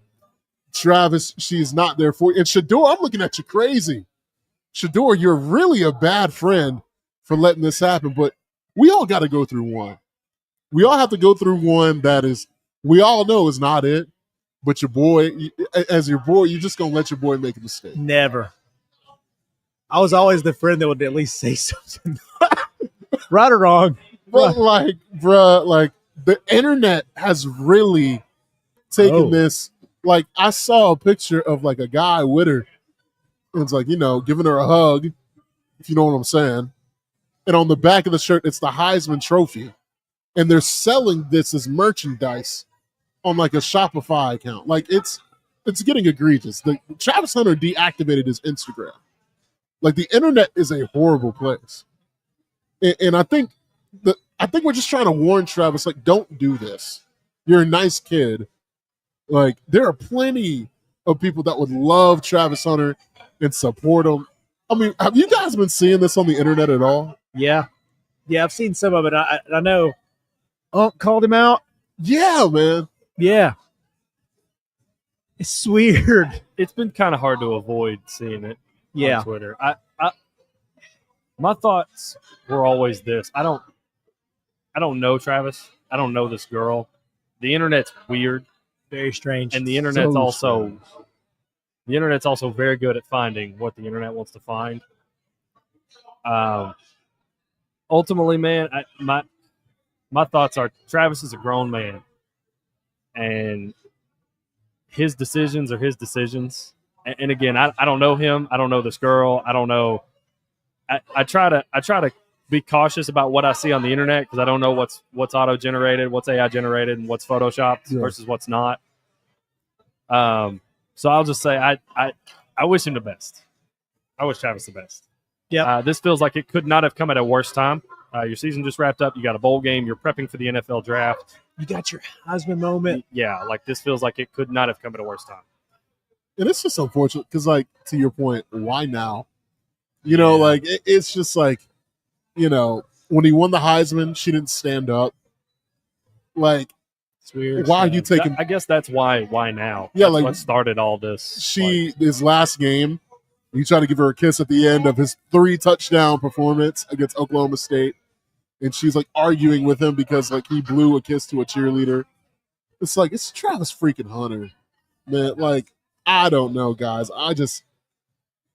Brothers and sisters, if you're listening and you're being dragged down by negativity, you might just need to let it go. Yeah. You got to be secure in your man or your lady. You have to be, man. You have to be. And I'm sure that is so hard if it's Travis Hunter. You're talking about a probable number 1 draft pick, an absolute star. Seems like a pretty confident dude. And he's also just a good dude. He seems like a good dude. He just Like, hearing the NIL stuff made me like the kid even more. Like, I mean, I've had nothing to say negative about him yet. Like, just besides, you know, it's weird to take that path, but he did it the right way. He's like, I want to learn from the best. And he's like, who else to learn from Dion? Like, you have no real knock on him. There's not even like a bad knock on that. I was like, go to the HBCU, learn from Dion, and then sure, jump ship, go to Colorado. Like, now he's making so much money outside that he's helping fund 10 to 15 guys on that program. So he's like doing all the right things, the way he talks, like you can just tell like there is a genuine good man in there that has some confidence because he's a baller. He's the right kind of confident. Yeah. He's confident in ball and he's confident on the field, but he's also just like, he's the player that every coach wants, man. Yeah. He eats, sleeps, and breathes ball. And then outside of that, he's like, I don't really party. He's like, I like to play video games. I like to fish. Yeah. Like, he is the player. Like, he is what feels like a lot of coaches would probably describe as their perfect player. I just think he needs to have some better decision making, man. Because I'm telling you, your partner, it's everything. It's the biggest decision. And y'all correct me if I'm wrong here. As a man, it's the biggest decision in your life you can make. I think so. Yeah. It decides what your life is going to look like. So you have to be very careful. And with him specifically, like, I understand why people keep their partners off of social media now. Yeah. Like, I get it. Like, the internet is a horrible place. Especially in college sports. Yeah. We saw that this week. Like, Tennessee got themselves in a hole because of their social media following. I can't even imagine what it's like for Travis Hunter. And I would say in the last 2 years, like from a public perspective, Colorado's the most famous school. Oh, without question. They probably have the highest PR. Yeah. Yeah. Yeah. I don't know how to say that properly, but yeah, that's probably the best way to say it. I guess highest PR would be good. They have the most eyes on them Yeah. from their clickability. From a casual perspective and from like a storytelling thing. And like, this kind of stuff resonates with the female population. A little drama, a little tea, baby. Yeah. I mean, it's everywhere right now. That's why I was like, we got to talk about it. Yeah. Good luck to him, man. And I'll say this as like a married man, like just find the right one and it makes your life so much easier. Like that is one of the things like my wife was saying, like it's when you're going to have kids. I was actually listening to strange combination, but Dak Shepard and Andrew Schultz today. Oh, yeah. Okay. We were listening to the pod, me and Gracie and Hannah. And they were talking about like when you have kids, when you become an adult, like you get married, you do all this stuff. It's like 70% of marriages get worse after you have a kid. Now, I imagine they're going to have a kid soonish. It's just kind of what happens after you get married, and especially with a young man that's already secure financially and doesn't have to worry about it. You're like, oh, sweet, let's do it. Don't be a part of the 70%. Be sure. Be very sure. Well, everything gets amplified when you have a kid. Like any kind of problems or stresses or anything just gets totally amplified. Yeah. And I think that's one thing we talk about a lot is like it's made us better in a lot of ways. Like we're great. Like we've not lost that like us factor, but there's a lot of people that have a kid to like not save the marriage, but it's like, oh, we need something to build the bridge. The bridge should already be there. It should just be something to help you go back and forth and help each other get there. And it's not what happens a lot.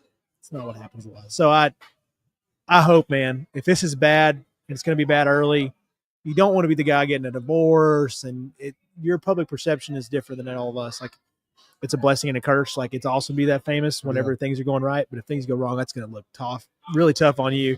No program's going to want it. Like, that may even hurt your draft stock if it's the right team. Now, if it's the Giants, they don't care. They're just going to trade away Saquon Barkley for a 4th-round pick. But if it's somebody else, who knows? And like financially too, I mean, if there's no prenup agreement, yeah, dude. I mean, everything you've worked for on a football field, she's entitled to half of it, and off of it too. Off the field, there's gonna be a lot off. The field. Yeah, I mean, that boy's got too good of a smile not to be good Crest commercials. He's already a Twitch streamer, making thousands upon thousands of dollars, and that's gone away because in the comments, it's every, you know what I'm saying? So yeah, like, it's tough. He's dude. actively losing a bag right now. Yeah, actively. That's so weird. God, man. Juicy drama. Thanks, Biggie. Hey, had to, man. Yeah. It's down to the wire in our NFL land. It is, dude. So, how are you feeling? You got what? 3 weeks left? MVP race is as close as ever. I know who my MVP is, and it's not who you think I think it is. But who is yours? You have to decide right now, on today, when this drops tomorrow, who's your MVP? It's Allen.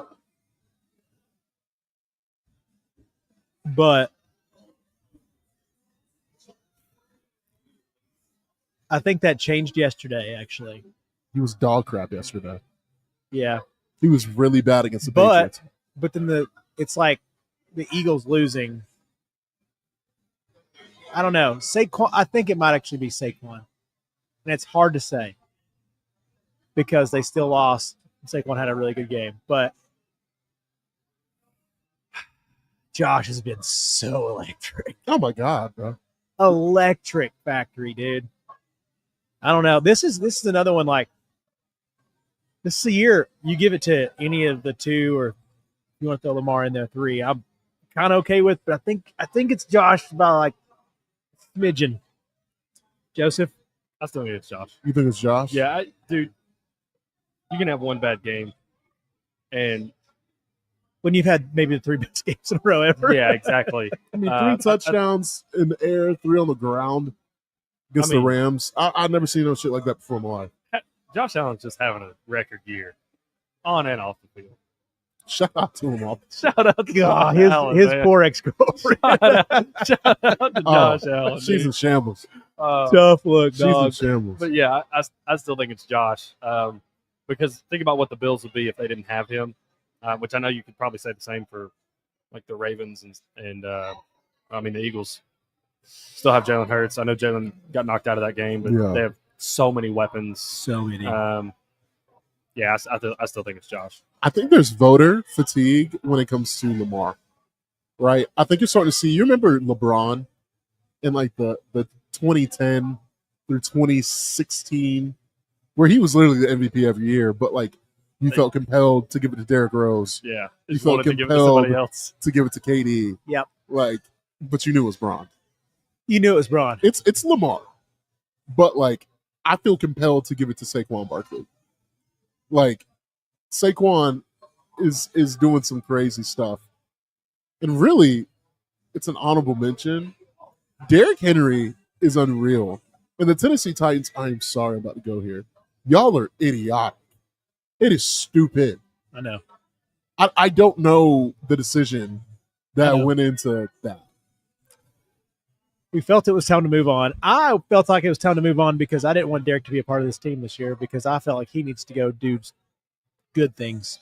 Yeah. I'll be honest, like that was my take. I was like, go let that guy give him a good winning program, and he went to the best program, I think, for him.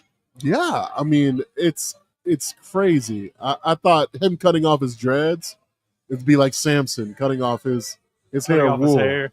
I thought he would lose a step. He lost nothing. Nothing. He was dynamic against the Pittsburgh Steelers, man. Had a $160. No touchdowns, though. Do not ask me how I know. But,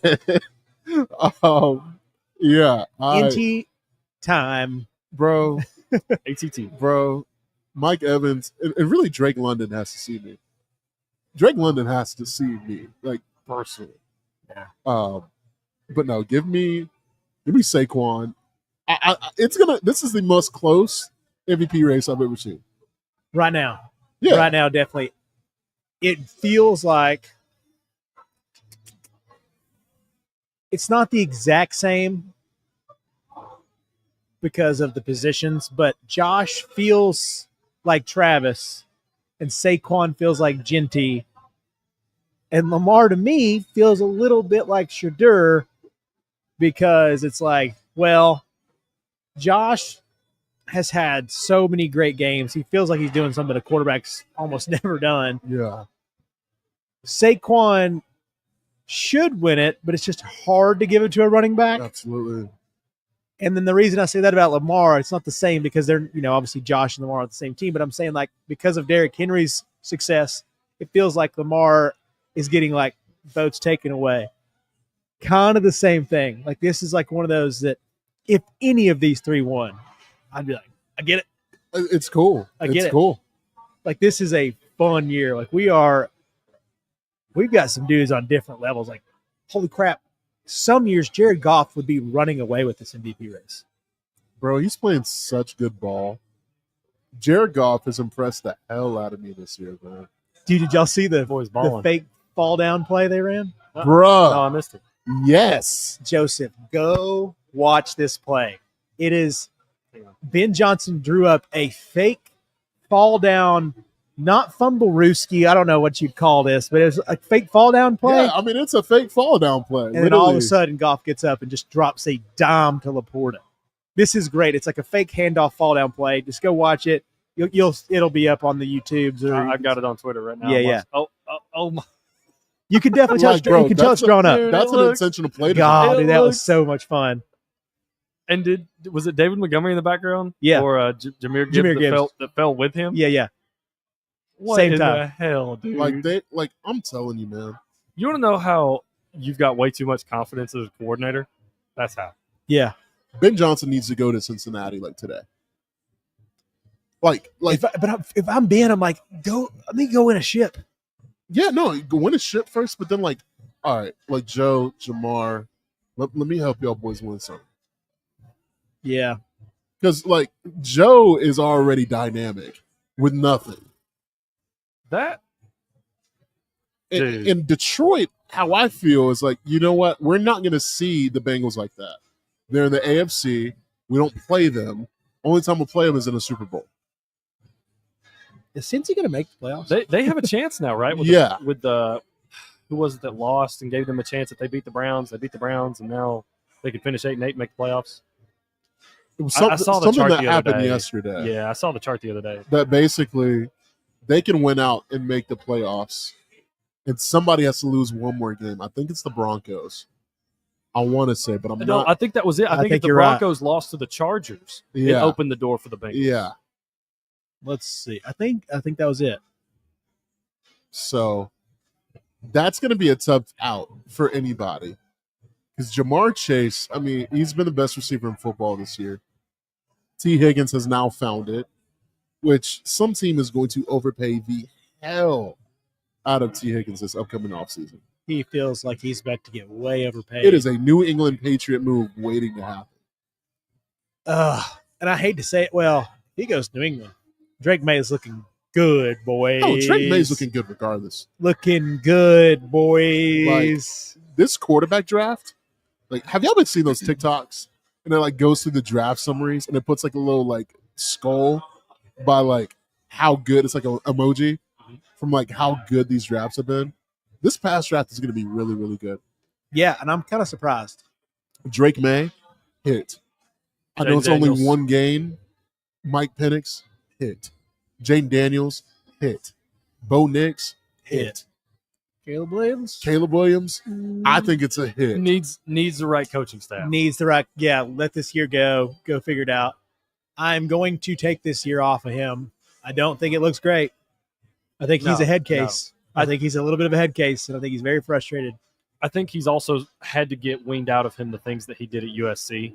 Brother, you're not playing the Pac-12. No, you're not. You are playing professional athletes. Yeah. And I think that started, like he's kind of started to grasp that, where it's like, oh, hey, I can't just run around back here for 12 seconds until somebody gets open. I don't have that kind of time. No, you sure don't. You sure don't. He's got a long ways to go, but he is a we'll see to the finest, to the max, dude. Question for y'all, and this random has nothing to do with right now. Arch Manning, is he a true freshman? He's not. No. He was there last year. Yeah, he's soft. He's a redshirt. I freshman. knew it. So Arch could come out next year. He could, yeah, if he wanted to. Arch Manning is going to be a Seattle Seahawk or a Dallas Cowboy. Arch in Dallas. Holy. You talk about the greatest ticket sale ever. That's going to happen. You need raking in jersey money. Well, because you got Arch Manning in Dallas, Jaden in DC, Jalen in Philly, and I think Shador in New York. That to me, all those things make sense. The NFC lease turns around, baby. Yeah. Because Dallas in the East makes so much sense. And then Nico in a Titans jersey. Interesting. I need hopes and dreams, buddy. I really need it. I really need something. Well, Nico's coming out next year, I think. Yeah. I think it depends on the year he has. I With think NIL, man, I think a lot of these quarterbacks, you'll see them play in I wouldn't be surprised if Arch plays 2 years. But Same. Arch also probably has a much better understanding of what it takes, just because his uncles are Eli and Peyton. So I feel like they're very honest with him. probably. You know, like that feels like a pretty close family, like good family. Like, hey, man, I know you're doing a lot of this cool stuff, but that throw just like doesn't work in the NFL. Here's why you should learn to do this instead of that. Let's have this talk. Okay, like if this happens, what do you do here? And he's like, oh, man, if you don't know this to a certain level right now, it's not going to compute. Like, take another year, learn these 3 things, and then take it off. And I think Sark's can be pretty honest with him. I think Sark's one of those guys like, see ya, go get your bag. I can recruit another quarterback. I can now we are able to recruit whomever we want almost. Or pull whoever we want out of the transfer portal. Yeah. That portal's going to be a mess. Have y'all seen the rumors that there's a Big Ten team that's wanting to offer Quinn several $1 million to come play next year? Yeah. You know who Y'all it see is. that? I did. Oh, it's Southern Cal, though. You think so? Yeah. Well, Yeah. Easy. I didn't know North Carolina was in the Big Ten. Bruh, Oh my god. I don't hate it. That would be a monster start. Well, I think Yeah. it's realistic, though. Yeah. I think it's either, I hate to say it, it's Quinn Ewers or it's Carson Beck. I could see Carson Beck being forced out. No, dude. I think they bring Carson back. Yeah, I think they would. He feels like more secure. Like, I don't think there's anybody at Arch's level behind him right No, this second. there's not. Right. No. So with Arch, you're like, man, it is probably time to move on. There is a part of me that I feel like Sark has a very soft spot for Quinn. I think he believes in him. Look good. The other night, not gonna lie to you, but I just don't think. It's really hard. No matter what you can say, like I don't listen to the fan base or I don't do this. Like, you know what you're getting out of Arch. Like I think there is a level you can get to with Arch next year. I don't think it's this year. Actually, I really don't. I think they're going to use him like they did this week. They're going to use him in these packages. It's going to look cool, but next year is like we got to run with Arch, and we can run the table.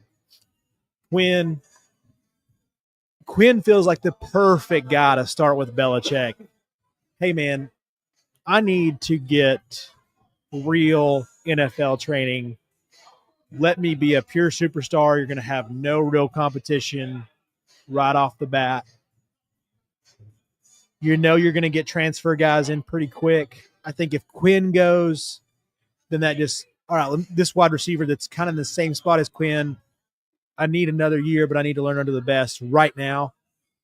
That's what you can get at Carolina. You make it like a sophisticated Colorado. Yeah, like a different level.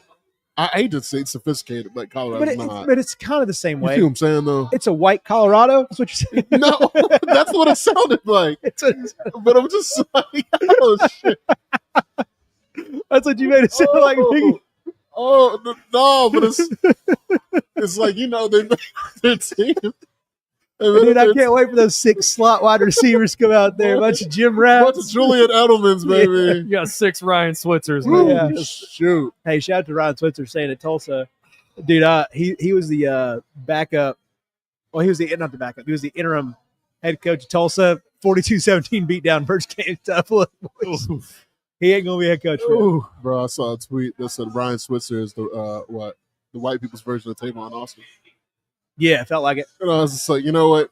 Not Chase Green. No. Chase Green's Tavon Austin's Tavon Austin. Forever and always, big dog. Forever. I just love Tavon Austin. Dude. Yeah, it's like, okay, white people call him Tavon Man, Austin. I'm not gonna lie to you. I hope Rich Rod I hope he finds that Tavon Austin. I hope he finds that Steve Slate. I love this run it back of coaches going back to their old stomping grounds. You're cool with it? Like Scott Frost going back to UCF. Love it. Love it.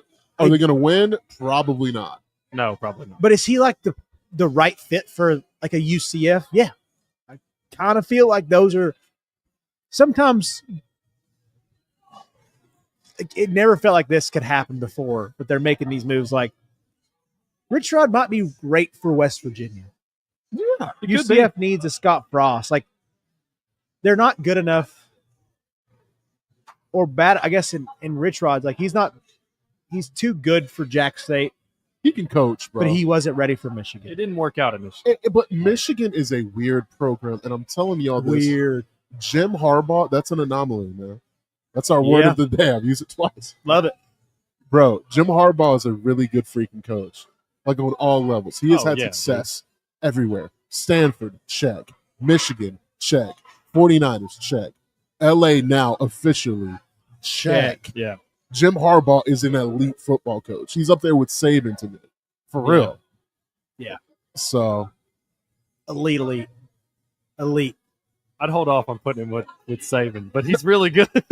He's really good. He's had success everywhere he's gone. He's phenomenal. Like Saban can't say that he had NFL success. Yeah, and he's a better head coach than Saban in the NFL. But in college, Saban is the greatest college coach of all time. Yeah, I agree. Like he's an elite college coach. Harbaugh is. Yes. Yeah, but he's not. Saban's the greatest of all time. He's the GOAT. Listen, man. Head to head, that last matchup. Alabama Jones.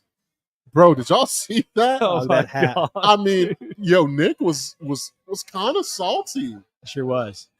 He caught, dude. Shane Gillis hitting that paid players thing did not go over well with Phil Nicholas. No, he was like, we worked. What he's like? We developed our payment for players.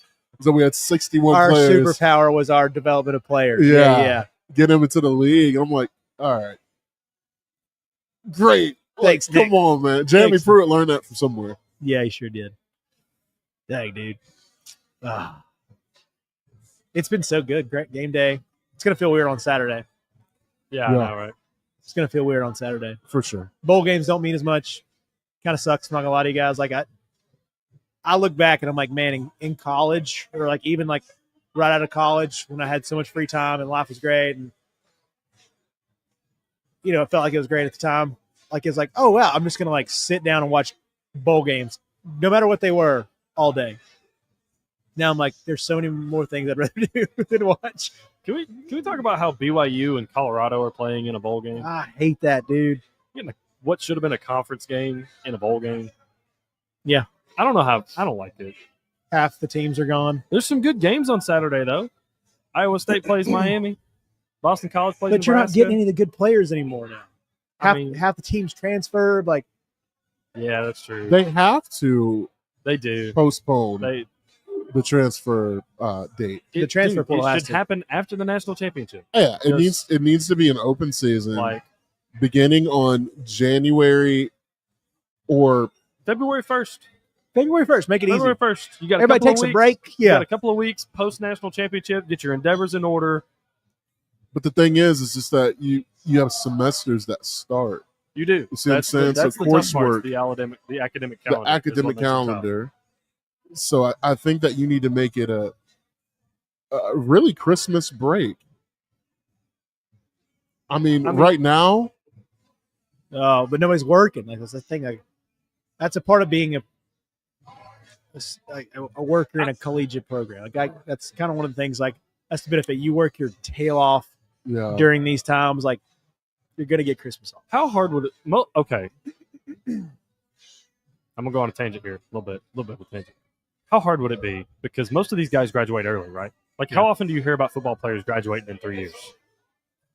Regularly. Not much. A lot of them graduate. You talking about early. just general football players? Yeah. Graduating early? Yeah, I they mean, stay on summer track school, and yeah. You're going. I see, So where my point's coming from with that is, if they could do that, then why can't they just transfer in, be exempt from that academic calendar, that rest of that semester, and just start summer classes? Yeah. I mean, you're missing what, 3 months of classes? Yeah. I mean, I know that's a lot of credit hours. You're taking a full class load, but like, If you're going to transfer most of these guys graduate early. that should be that should be like a well. it's Also, a tax. if you're transferring, you're insinuating that you're probably going to stay in college longer. Yep. Like, well, how do you house someone? And you might know this better than me. How do you house someone that is not technically enrolled in courses? that's one of those things. Like if you're going to do it, you have to take the hit. Like you could do that. It would just be like maybe. I think you would have time to get them in a course something. Maybe that's like one of your. You have to start creating classes. Like there's some 8-week program, 8-week classes they could do. Like you just have to. Yeah. You have to create a new course load, which that'd be fun. It's like, hey, we got this for transfer for guys. Like we have. Make them relatively general, relatively broad. Like hey, they've not taken this course. Here's your 3 credit hours. Here's your 8, whatever it might be. Like you could take advantage of that. So here's you some free advice. Create a new course program for 8 weeks. Do that. Whether it's online, this is an easy way to make money for colleges. You're welcome. Whether it's online or it is something in-house for like an additional paycheck for a teacher or professor. Yeah. Create business. Do financial literacy. I don't care. Art. History of jazz. I think I took that class. I took history of jazz. Dude, it was good, wasn't it? Bro, fire. Now, he was. There's some honeys in history of jazz, bro. What do you think? History of jazz, big There dog? was some honeys in Yeah, history I got with all my friends, and I was like, "What are y'all taking? History of jazz? Dude, I love jazz." I couldn't have told you one jazz player my sophomore year of college, dude. But I learned a lot. Loved it. Shaking and baking. We had, and then shout out to Kenny Chesney in ETSU. We had bluegrass was a major. Okay, that's fire. Nice. That's kind of fire. I can't even lie to you. Yeah, power Kenny Chesney, bro. that's like a full major. Like you major. can get a degree. You can get a degree in bluegrass.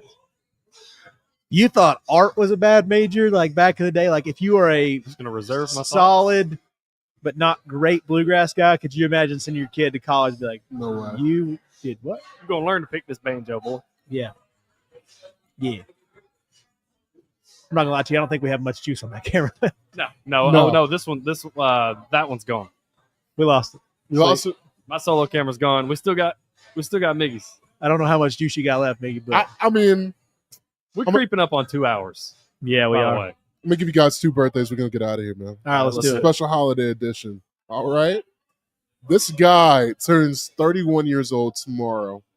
He was drafted in the 2nd round by a team in the NFC North. He has been a perennial superstar at his position and is one of Chat It Up's founders' favorite player. Jordan Love. No. Any guesses? He's 31. Drafted by an NFC North team. Yeah. I have a guess, but I don't think it's right. You got to let it fly. Is it Matt Stafford? No. Very good guess. NFC North. Multi-sport athlete. Still on the same NFC North team? No. Oh. Okay. What team's he on now? He is still in the. No, he went from NFC to AFC, and he's still in the AFC. Man. Yeah, this is a dead giveaway. I'm shocked. I mean, I feel like I'm gonna totally hear this and You're gonna be really upset. Yeah, I think I'm gonna be. Are we giving up? no. Don't. This is easy. So he went from drafted by an NFC North team Yep. in the second round. Yep. What position? He's on the offensive side of the ball. Okay.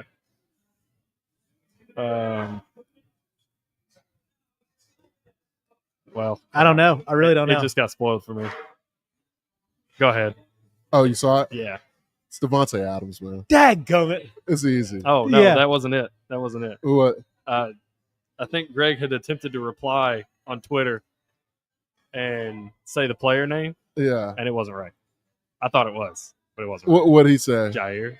No, it was Devontae Adams. He's 31 tomorrow. Happy birthday, Devontae. Happy birthday Happy to birthday. Devontae Adams. Also, I thought he was older than that. To be Yeah, honest. me too. Me too. Gosh, I'm old. Yeah, I'm older than Devontae Adams. it's crazy. I'm not. Devontae Adams Just a year though. turns 31 tomorrow. All right, there's one more birthday that we can talk through. We've actually mentioned this guy on the show today. All right, he is. Let's just say, for lack of better terms, he's a man that many Ohio State fans hate, cannot stand. All right, he Harbaugh. turns 61. Is it Which one? Jim Harbaugh. Jim Harbaugh? It's Jim Harbaugh. Jim Harbaugh.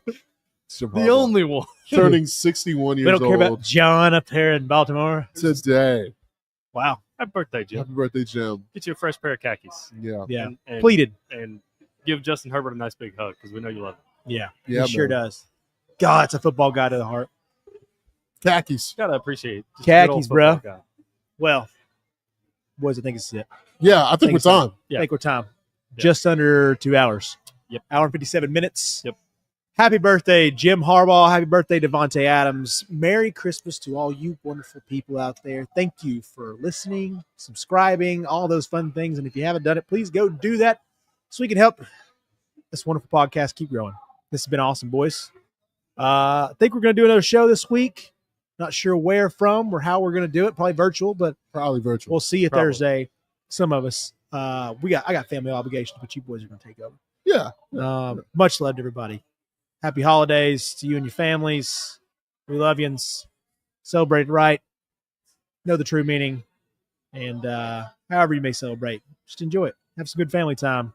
Call somebody you hadn't called. All the fun things. Love yous. We out. Bye.